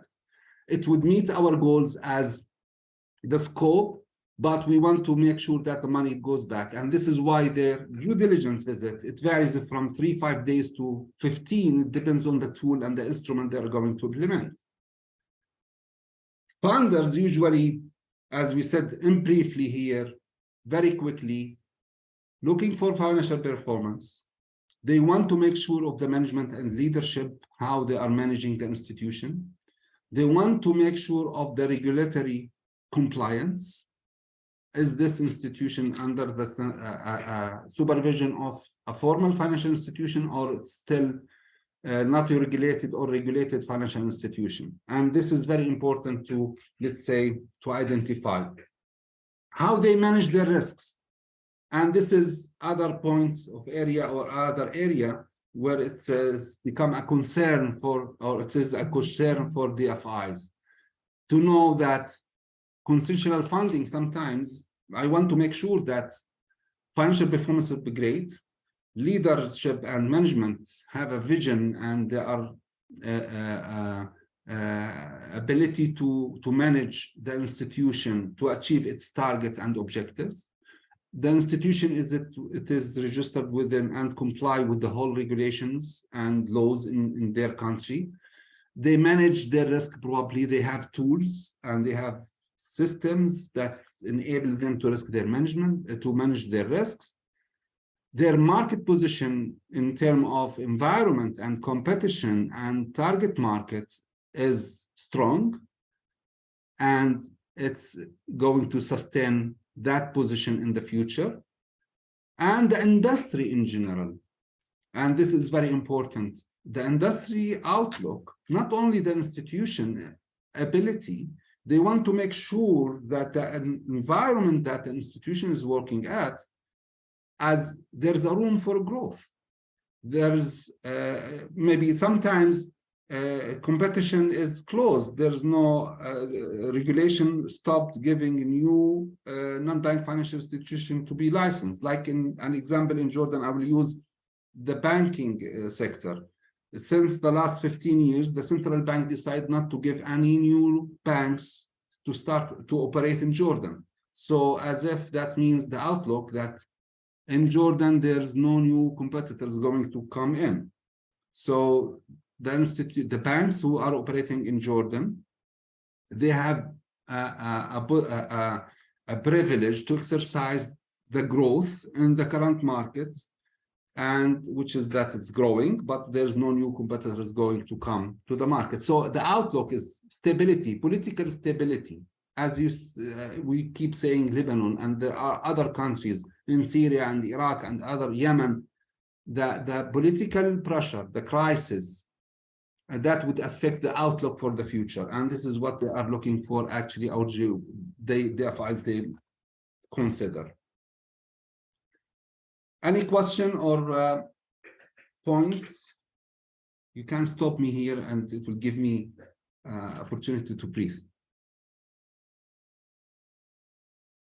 Is there any question or concern or point to share, experience to share?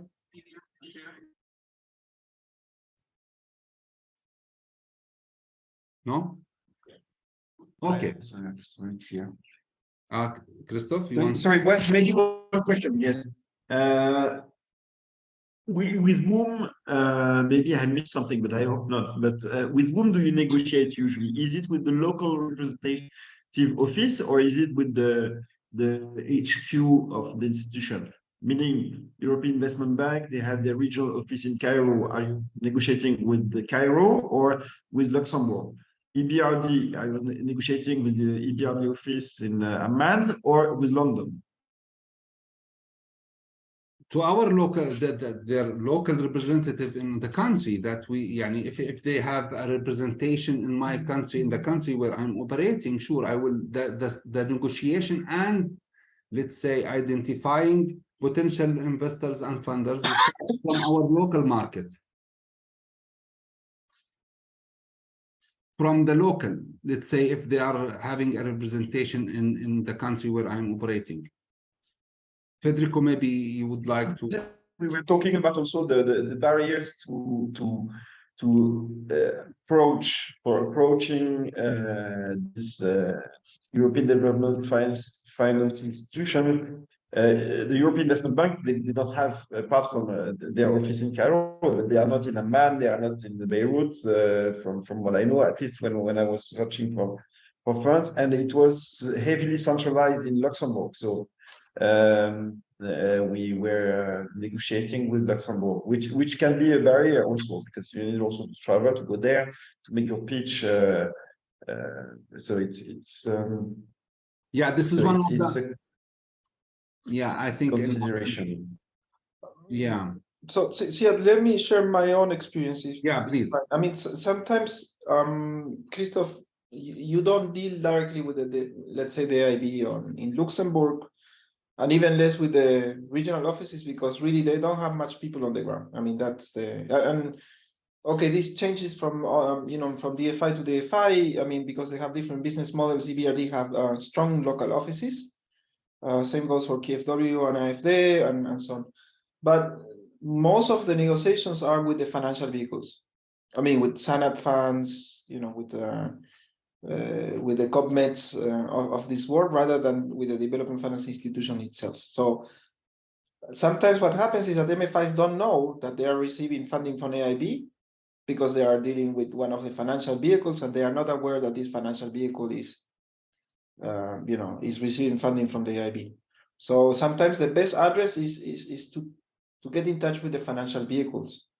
And sometimes there are specialized financial vehicles. Sometimes it's just commercial banks providing a credit line to an MFI, which is supported by one of these development finance institutions. And I stop here.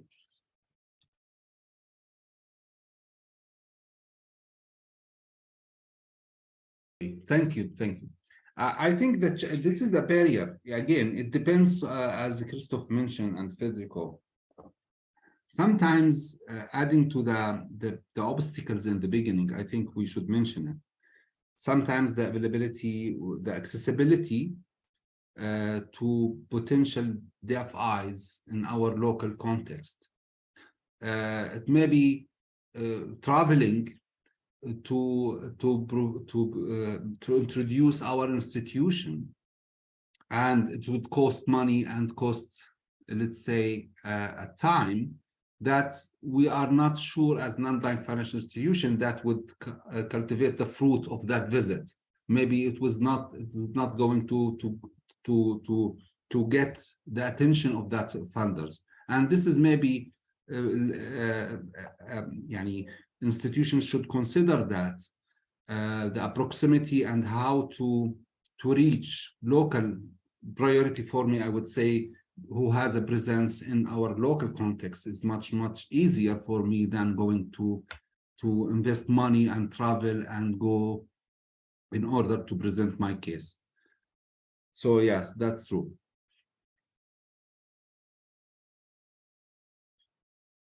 Okay, so we just mentioned that again, funders looking for, in addition to what we mentioned before in the outlook, the industry, the institution, the funders, they want to make sure that the institution they are investing in, they have a governance, a strong governance institution, committees, board members, advisory committees, and this is what would differentiate again back to the tiers of the non-bank financial institution. Tier C and B and A, they have a different position regarding governance.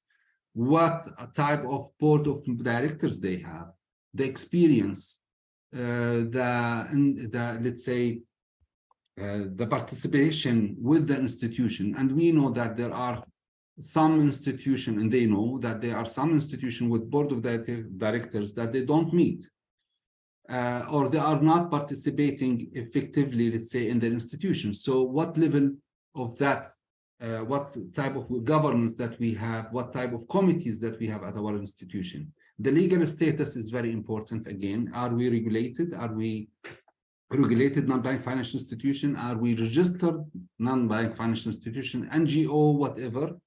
And which authority are responsible for this institution. And this is maybe, again, some DFIs, they are looking for the regulated microfinance only, or non-bank financial institution. Some of them, they are looking just for NGOs and they want to invest or to work with NGOs. So it depends, the tax frame, again, what type of taxes in that country?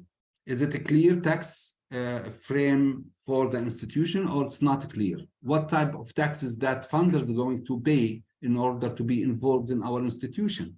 It's, let's say, if it's equity investment, if it's exchange, it says taxes of withholding taxes, we call it, and other taxes that they are subject to in that country.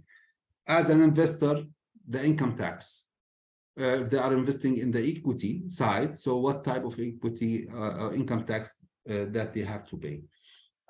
Again, they want to make sure about the team experience. Who's the team managing this institution? As we said just before, the leadership, the management, the institution itself, it's with a good vision and mission, but without a strong team.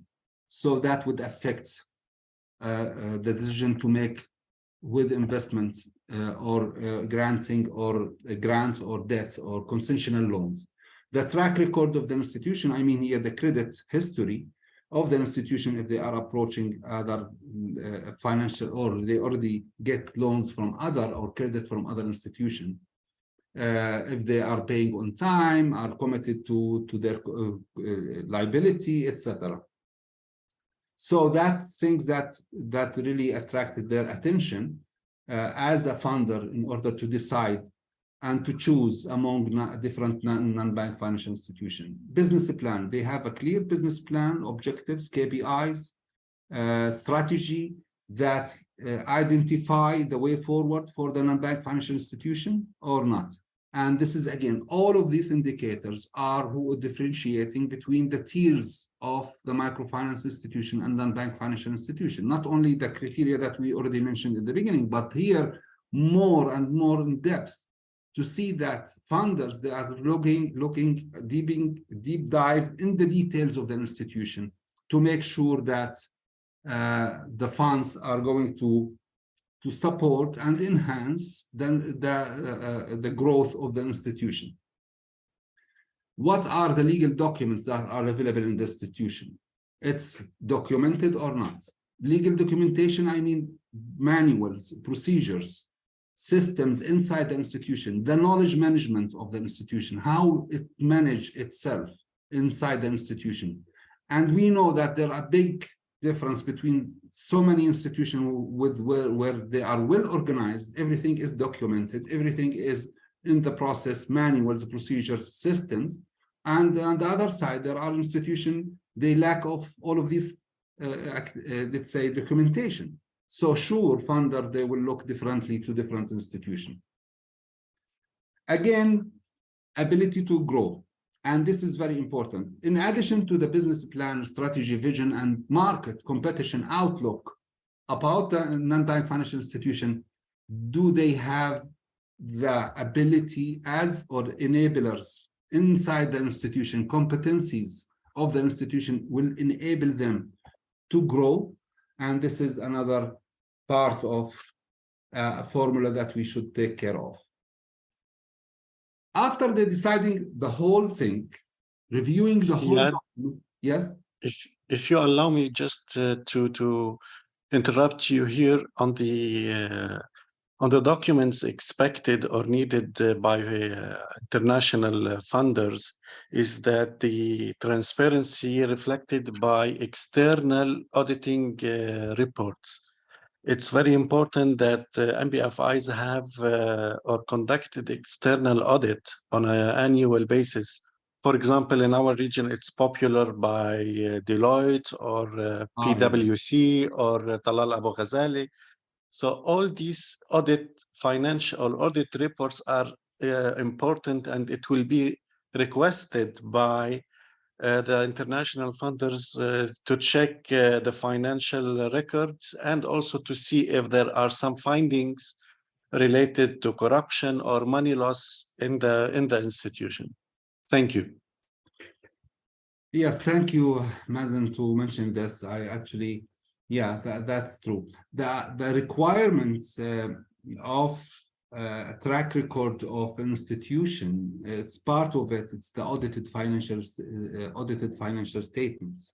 The audited financial statements, and it different from funder and investor, DFIs to another one, to others, that maybe sometimes they would request a 3 years audit, or maybe 1 year or 5 years. It depends on the funder.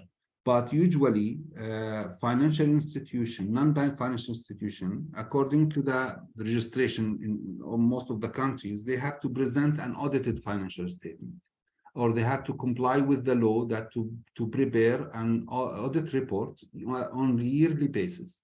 And this is one of the requirements of the DFIs in order to proceed with potential funds. Thank you, Mazen, for reminding me of this. So the other thing is that after doing all of this process and the whole deep dive, let's say, in the details of the institution, what in return, what the investor is looking for doing this? Actually, he wants the financial sustainability of the institution, to make sure that the institution is going to be sustainable.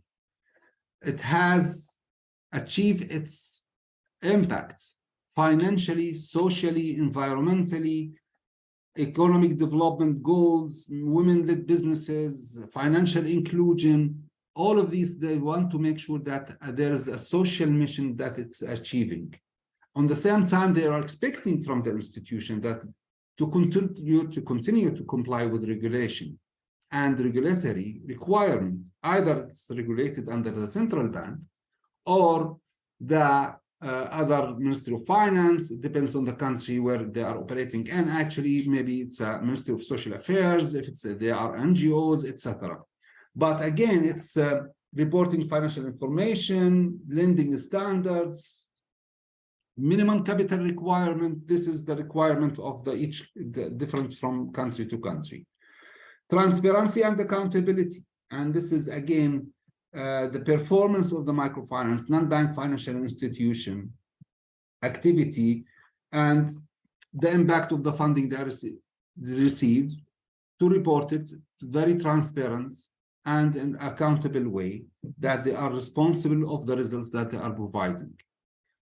Finally, sure, any funder, any institution that would invest in non-bank financial institutions, they are expecting the money is going to come back. It's going to be paid back to them with either the cost, concessional, subsidized interest rate, or with profits, returns, if they are equity investors on the level of the non-bank financial institution. Any question? Before going to the pool 2, Slim, is it working now, the pool?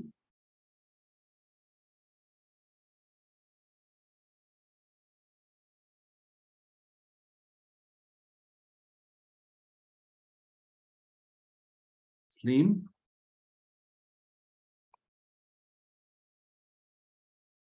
Yes, yeah. Did we solve the technical issue or Yeah, not? yeah, we're good for the poll, yeah. Yeah, second poll, Osman. Sure.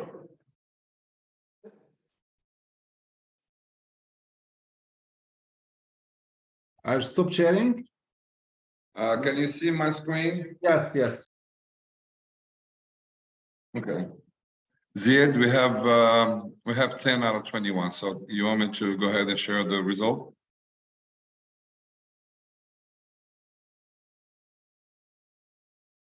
Ziad?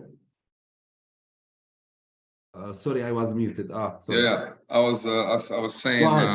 Yeah. Yeah, I think we have 10 out of 21, so half of the answer. I'll go ahead and share the result. Okay. Yeah, please.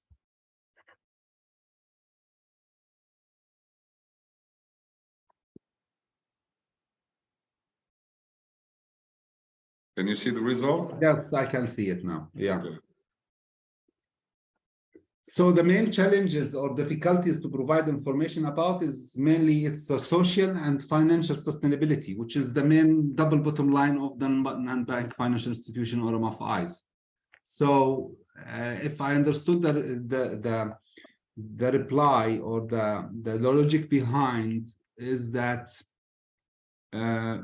however they are the core, the ultimate goal of our existence as an institution, that means we have still difficulty in presenting our case in front of conventional, let's say, funders, DFIs, because this is the most common part that they are looking for actually.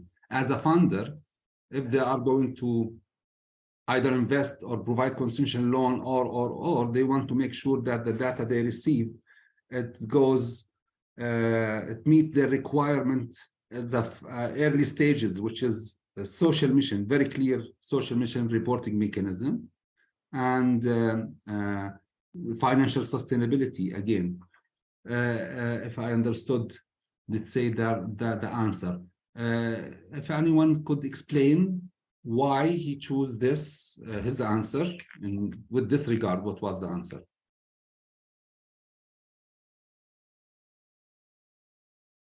I think for me, I choose the social impact. I think we could have a social mission, but sometimes it's difficult to measure and to transfer this mission into KPIs and also measuring and monitoring these KPIs. Thank you, Abir. So it's Ziad, I have the same answer as really here the KPIs for the social mission are not clear enough for us. So it's like a descriptive way we use it and qualitative way, not quantitative. So I think it's very hard for us to turn it to quantitative KPIs. Thank you, Ola. Again, it's regarding the reporting, qualitative and quantitative indicators of the impact, of the social impact. Yes, it's still qualitative, not quantitative as it should. Yeah, for most of the MFIs in Lebanon. Yeah, I think this is the way that we have, there are different tools and different means that we could apply as an institution to present our case in regarding our social mission or our social objectives. But I know it's not easy. It needs investment as an institution to make sure that they are targeting the right first initially, that they are providing financial services to the target market that they are going to reach, to make sure, sorry, to make sure that they are targeting the right markets. And then how to report the impact of that service over their clientele, target market, is another challenge. However, yes, I believe this would reflect directly to our readiness. Are we ready as an institution to getting investment? Because that is, I know that it's a challenge, but again, this is what DFIs is looking for, that they want to make sure, as we just said in the previous slide here, financial sustainability and social, which is the target. We should present to them, expect MFI to achieve specific social goals, such as promoting financial inclusion, reducing poverty, supporting small SMEs, women-led businesses, youth, startups, green finance, fintech, etc. So how to report that back, or to when we present, this is what will reflect our readiness as an institution to attract funders and investors. Ziad, please, there is, I'd like to say that there is a tool specialized to measure the social impact of financial services. And personally, I have used this tool before, and we will discuss, I can discuss internally with Christophe as a program to see the possibilities to make it available in public through our website. So, but there is a tool to measure the social impact of financial services. Is it the same tool endorsed by Smart Campaign and SPI4? It's called the series tool. Series, which is SPTF. Yeah. Okay. So yes, I thank you, Mazen, again for this reminder. There are tools. Yes, I know. You know, maybe you can SPTF, the Social Performance Task Force, and series. They developed a tool. It's very detailed tool that would help or support institution to measure or to show at least their achievements in terms of social mission or economic or environmental mission, or what the target market or the target or vision or mission that they are going to approach. So that tool would help again, because I said, as we said, that funders, this is their common, or this is square zero interest to make sure that institution is going to be financial sustainable, and they can report back to us the details of that, and they are achieving their social mission, and how they prove or to present their investment pitch to us, showing that they are achieving their goals. How to identify the approach? I think those we covered it, which is starting research for potential lender, and this is maybe the Christophe point that local representation is very important, maybe versus international representation, not in our country, maybe in neighbor countries or in Europe or in other part of the world. We have to make sure who is available. And then again, this is the point that where our common and matching about the scope, our scope as an institution, our vision and mission, and target audience, target market, and their scope as an institution are meeting or not. Sorry, but I have.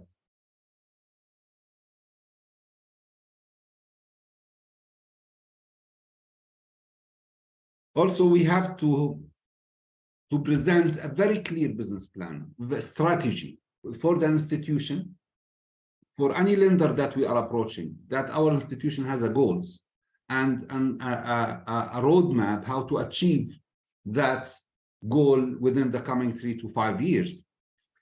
We have to develop an investment pitch, let's say, showing what are the highlights of our performance as an institution, our strength, what we are providing to our clients, what is the selling, let's say, selling proposition, let's say, or the value that we are providing or introducing to them, that we are unique in achieving, let's say, refugees, women-led businesses in rural areas, or providing financing to agri-farming activity for small farmers or micro farmers. So we have to develop that investment pitch with that showing our highlights, our strengths as an institution. We are a sustainable institution. We are generating a high return on equity, let's say, in terms of profits. How we reach out to the client, reach out to lenders, and then we start to approach lenders. But before that, from my experience, that without having this, we are not ready to let's say, to approach, because this is number one eligibility criteria. Do you have a business plan? Do you have, what is your strength as an institution? What is your sustainability? What is the enablers that would convince us as an institution to invest in your institution, non-bank financial institution? And reaching out maybe through conferences, through direct contact, through approaching, through visiting, etc. But again, after identifying who are the potential lenders working in my area, in my country, and if the scope of or the objective of that funder, it is in line within mine as a non-bank financial institution, that would then shorten the process of reaching out to or make a successful deal with investor and funders. Then a follow-up of the process. Investment readiness, when we talk about investment readiness, usually we are talking about, we know now what funders is looking for, but me as an institution, as a non-bank financial institution, I have to make sure of availability and the implementation of all the requirements and what level of implementation I have. What if I'm doing a matchmaking between the requirements and the investor, what is his interest is, or what he's looking for when he's working with or he's dealing with a non-bank financial institution, I have to evaluate myself as a non-bank financial institution, what I have on the ground. Can I convince the lender that, or DFIs, that I am capable? How I can do that? Here, I have to make sure that I have a transparent financial performance and trend.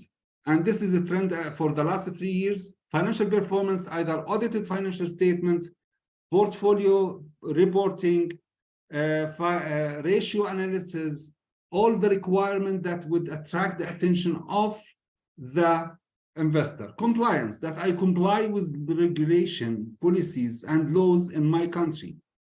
So that is one of the things. If I'm not complying with the laws, that's mean I can't approach funders, investors, because this is one of the main conditions for them that I'm working with in the country, that I am complying to the laws and regulation. I am applying the best practices.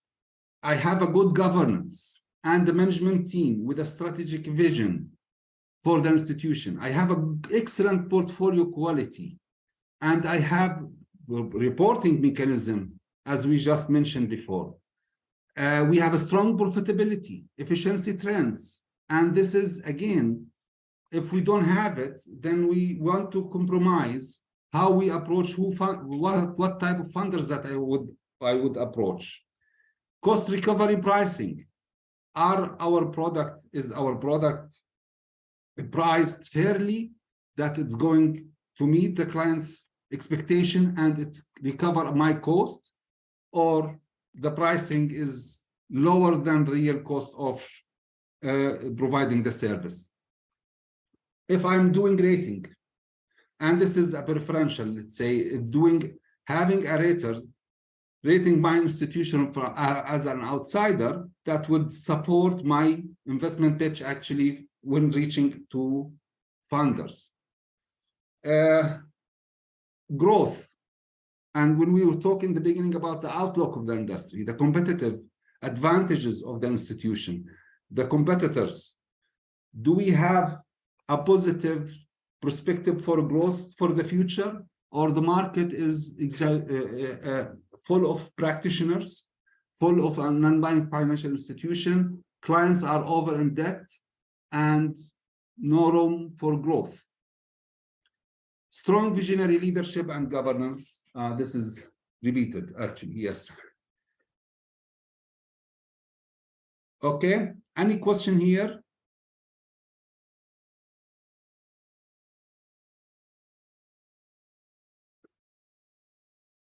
Any question or concern before going to very briefly about the tool, to explain the tool that we had?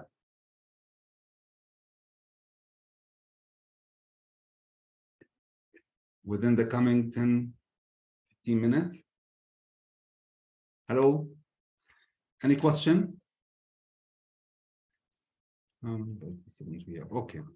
So now, after we become aware, sorry, Helena? I'm sorry, I just had a question. Yeah. It's not really clear in my head. Why would I, as an investor, go for concessional lending instead of another kind of lending? What is it for investors that makes them go for concessional lending?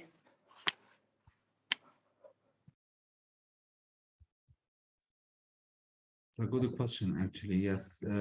Who's with us? Maybe. It's additionality. I mean, my answer would be additionality. Rationality? Additionality, meaning. Additionality. Yeah, additionality is the idea that you are doing something, yeah, for the greater good, if you wish. I mean, so that normally you would not do that. So what you want to do always, I mean, if you're a development finance institution, is to maximize your additionality, meaning you have to use concessional loans in a way that with the less concessional money, you create the more impact. So you can think of additionality as impact. Yeah, it's actually one of the principles of lending finance, that you have to create impact. I mean, that's the reason why they do it. Concessional funding is done in order to create impact, which is also called additionality. Yeah, okay. So it's under impact financing. Yes, the idea is always, how can you maximize your impact with the less use of concessional funding? So there's always this tension between concessional funding and impact. Okay, okay. If I may, also, because we are among financiers, there is also a business logic to going to concessional funding. And this is what I was mentioning before, is the fact that there is a value chain of fundings. Meaning when development finance institutions are going to, let's say, to make a blended finance, for example, or concession, they are, for most of them, they are not taking the risk on their books because they are AAA. So they cannot afford taking a risk that goes beyond AAA requirements on their books. So it's very often off balance sheet. Okay, meaning that, and this money is given by institutions who have a pure development mandate, as it was mentioned, generating additionality, generating impact, social and environmental, mainly impact. Okay, so, but the thing is that it's off balance sheet, but there is a management contract. And this management contract can stipulate 3% of the amount managed per year, or 5%. So meaning that if it's off, it might be off balance sheet, but it goes in their profit and loss. It increases their revenues, it strengthens their institution. Okay, this is something that, as I've been member of some committees, okay, with some large this is something that is seriously taken into consideration by those who are in charge of keeping an eye on the profitability of the bank, because the committee that we decide to on-lend concessional lending will be constituted of lawyers. You have business experts for the sector in question. You have the financial modelers who are taking back your financial modeling and redoing it themselves to have their own financial modeling set. And you have also the ESG, the economic and social experts, development experts, okay, who have a say on that. And if, as Federico was saying, it says that yes, additionality out of one out of 5 is 5. Of course, there is more rational and more reason for the committee to approve this line. But I would say that let's not forget also the fact that, and this is not something secret, this is not something, is the fact the banks, they are doing also, they are acting like a bank with the balance sheet, with the profit and loss, and that managing lines that comes from donors who are really targeting prosperity, social inclusion, environmental protection, climate change response, and all that stuff. Managing these lines can be a source of business for the development finance institutions, and is a source of business. Okay, Thank you for the clarification. Thank you, Christoph. So the last part that is going to talk about the toolkit. Actually, this is after clarifying what is needed or what investors are looking for and what requirement that we have to make sure ahead of approaching, let's say, funders and investors. It's very necessary, actually, as a non-bank financial institution, and also using this tool that would enable us to, let's say, give us an indicator of what is missing, identifying the gap. This tool that would help the institution to identify the gap, where to focus, and if they are meeting the requirements, at least of DFIs. This tool will facilitate, and it would make our, let's say, as a non-bank financial institution, our mission is much easier because we understand the eligibility. We have at least an overview of the due diligence requirement. We can run an initial assessment, due diligence, let's say, before funders approach us. It would enhance our readiness because it would identify the gaps that we need to focus on as an institution with disregard of our tier as an institution. Are we at C or B? Because the financial tool, the reason of this webinar and training, actually, to introduce the requirements and to increase the knowledge of the availability of funders and to increase the success rate of approaching funders. But how? Actually, with knowing what they are looking for as an investor, make sure that we have it, we built it inside the institution, we enabled ourselves with tools that would help us to identify the gap and start work on it.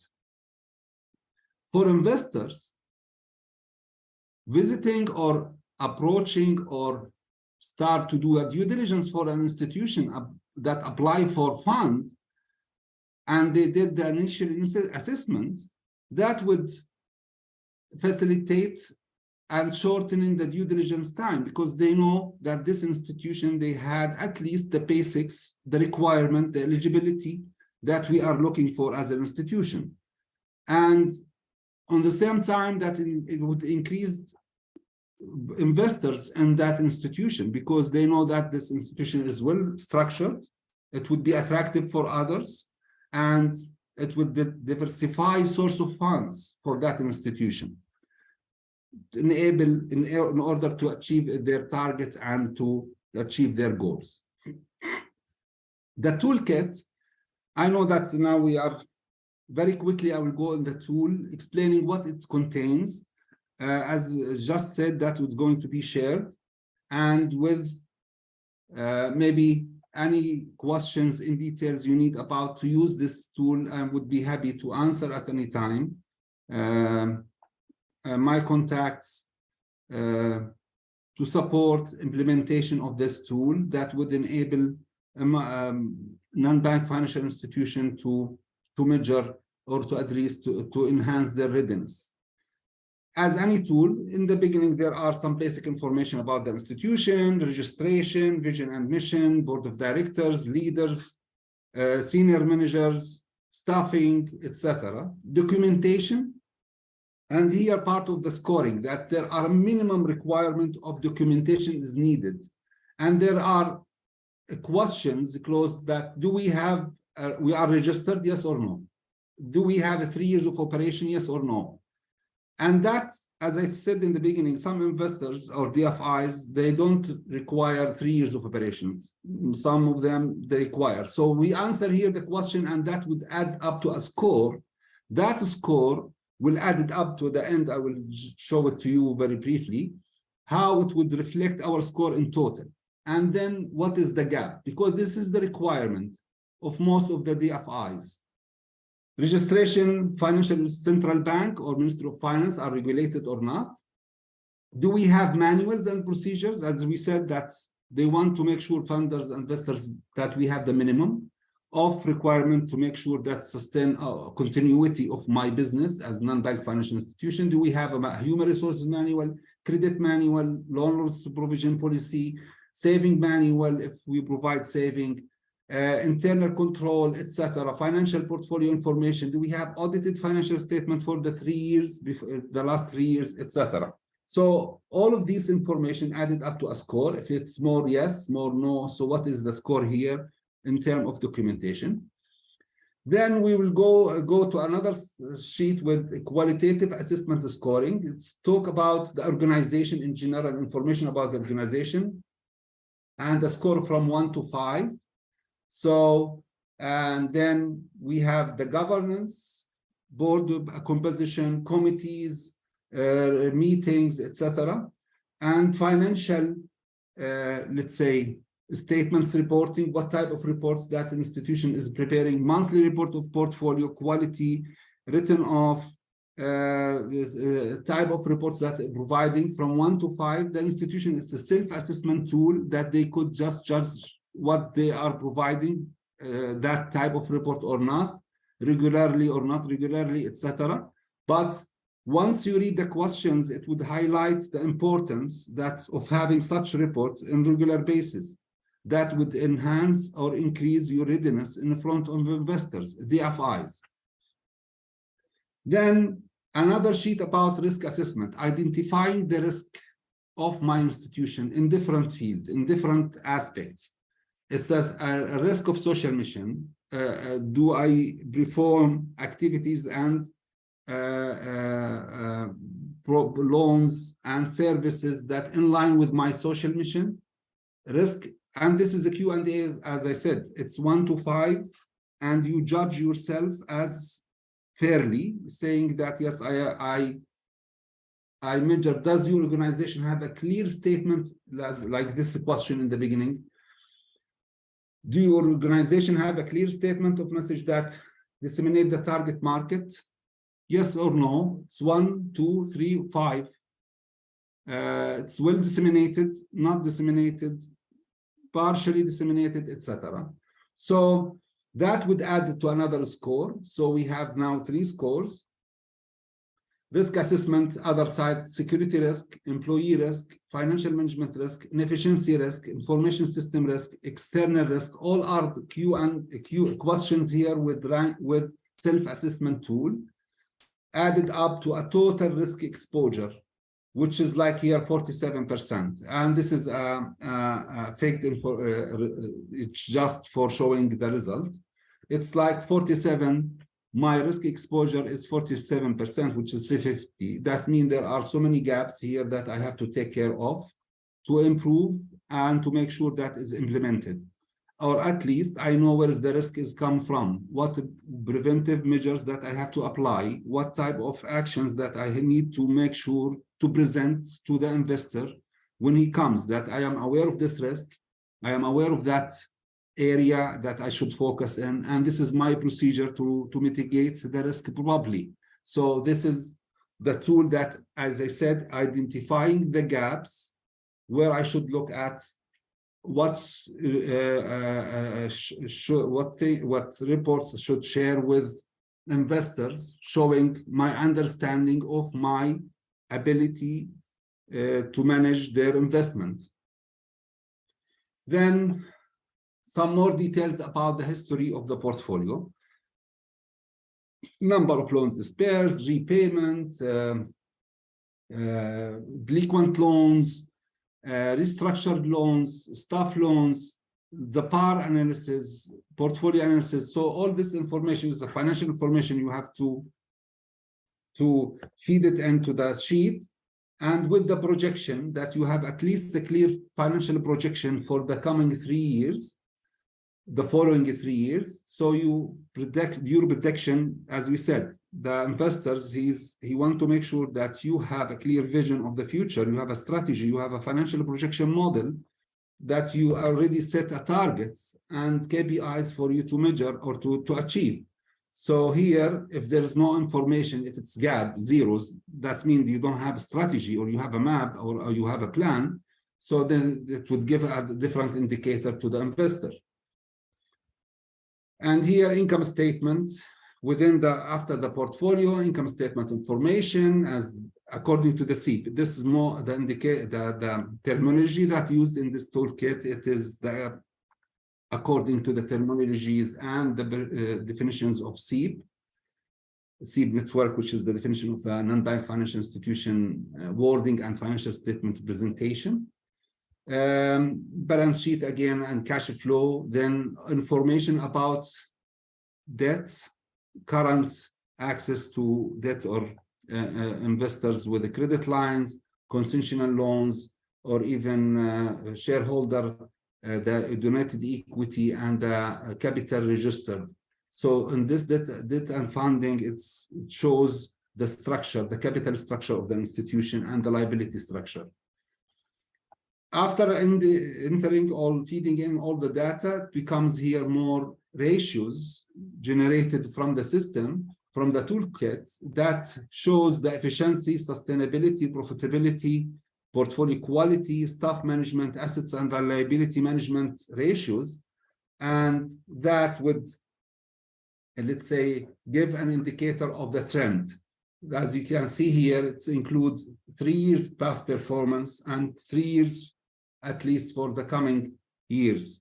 So the financial projection, I mean. So we have a full set of a trend of 5 years, 3 years beyond before and 3 years for and with the current year, sure. So 6 years, I mean, with the 3 years in the future.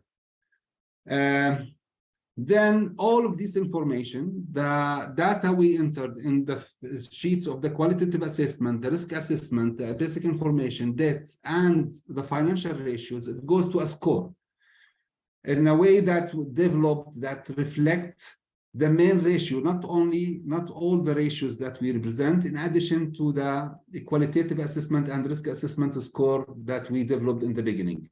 Here would give us that the institution have a score of 54 as an example, in total from 100%. Identifying the gap on this, it goes back to like that qualitative assessment or risk assessment is low, or the ratios according to the benchmark. Here the ratio of the institution in this column, and here the benchmark. And what are achieving? We are beyond, above, or below the benchmark ratio. And this ratios, the benchmarks keep to be updated according to each country and each, let's say, institution or the market in their country. Or the benchmark, the global benchmark. Like in the PAR, we know the portfolio at risk, the efficiency, ROE, return on assets, return on equity ratios. There are certain, or there are equivalent benchmark for the region and for maybe the country. So that score that would enable us to identify the gap and where we should pay more attention in order to fix or to enhance our readiness as an institution. If it's a qualitative assessment gap in terms of policies, procedures, manual governance, or if it's about risk in certain area. So that would make us actually to start working to enhance that readiness in that part. What that reflected in the score at the end.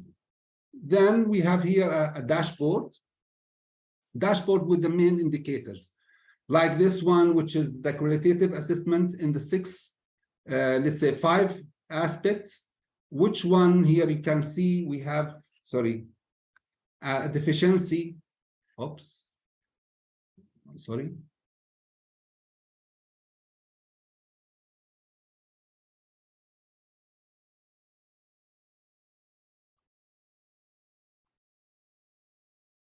So it shows here the governance. Let's say we are in good shape. We have in the about reporting. We have deficiency in reporting. We have. So we then from here we can start work to work on improving to enhance our readiness. Again, for the risk, the same thing. And here the trends, if it's a positive trend or negative trend of growth, financial revenue, financial income. And as I said, this is an example of data has been set in the model. Then at the final stage, that once we start to identify the different DFIs that are available in the market, in our context, we can match between the eligibility, the criteria they announce or they communicate with our readiness as an institution, how and what are the deficiencies or the gaps between our let's say infrastructure or our criteria or our strength with comparing with the requirement of the different DFIs. Any question about the tool? I know now I took hello? Any question?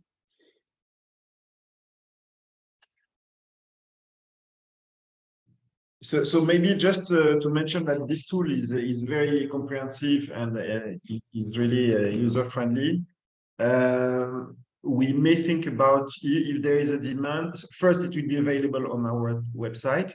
And second, if there is a demand, of course, we would be very keen on organizing a training session that would be dedicated to the tool in itself. Yeah, which is, of course, a bit cumbersome, but maybe some participants might be interested in this training. And anyway, you will have access to the Excel sheets on the website. Okay, thank you. So I think by this, we reached to the end of our webinar and session today. If there is any question or further concern or clarification. I think just we need to review the questions of the application, and then maybe in the next time we can ask questions about the tool itself. Okay. Thank you very much. So the floor is yours. Okay. Yeah, thank you. Mazen. Yes, thank you, Christophe. Thank you, Ziad, for this comprehensive and informative session. I thank you all for being with us, and please feel free to visit our website to download the tool and to check it, and you can come back to us anytime with the questions or maybe for some improvements if we find necessary. I will be sending shortly after this session a link to the presentation and also to the recording and also to the tool that we uploaded. It's available on our website, so you can have a quick access.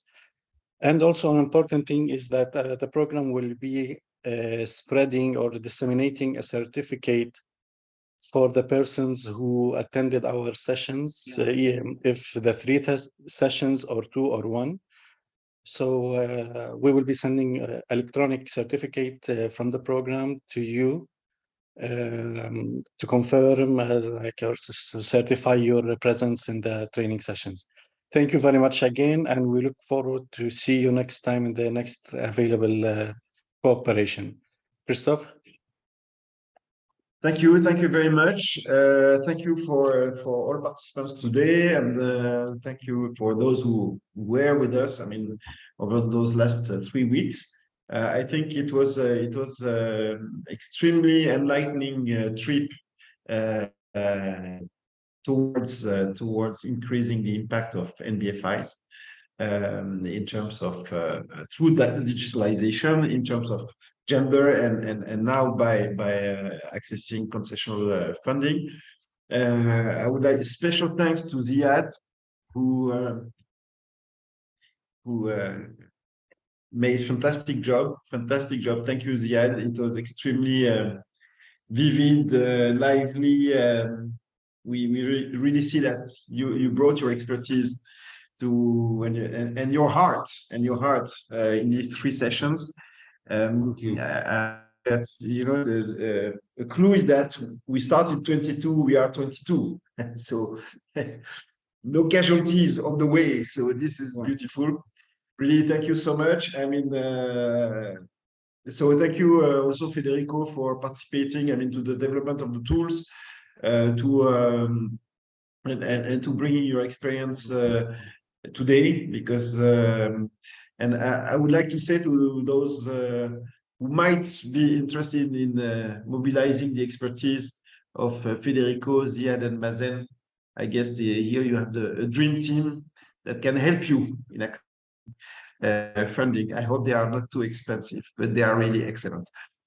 Thank you very much. Thank you all. And as Mazen was saying, okay, we will keep you posted on the next events. Happy Ramadan a little bit in advance. Kula sana wentom taibin. Thank you so much. Goodbye. Thank you so much. Thank you for all your efforts. See you soon. Thank you so much. Thank you. Bye-bye. Thank you, everyone. Thank you all. Thank you.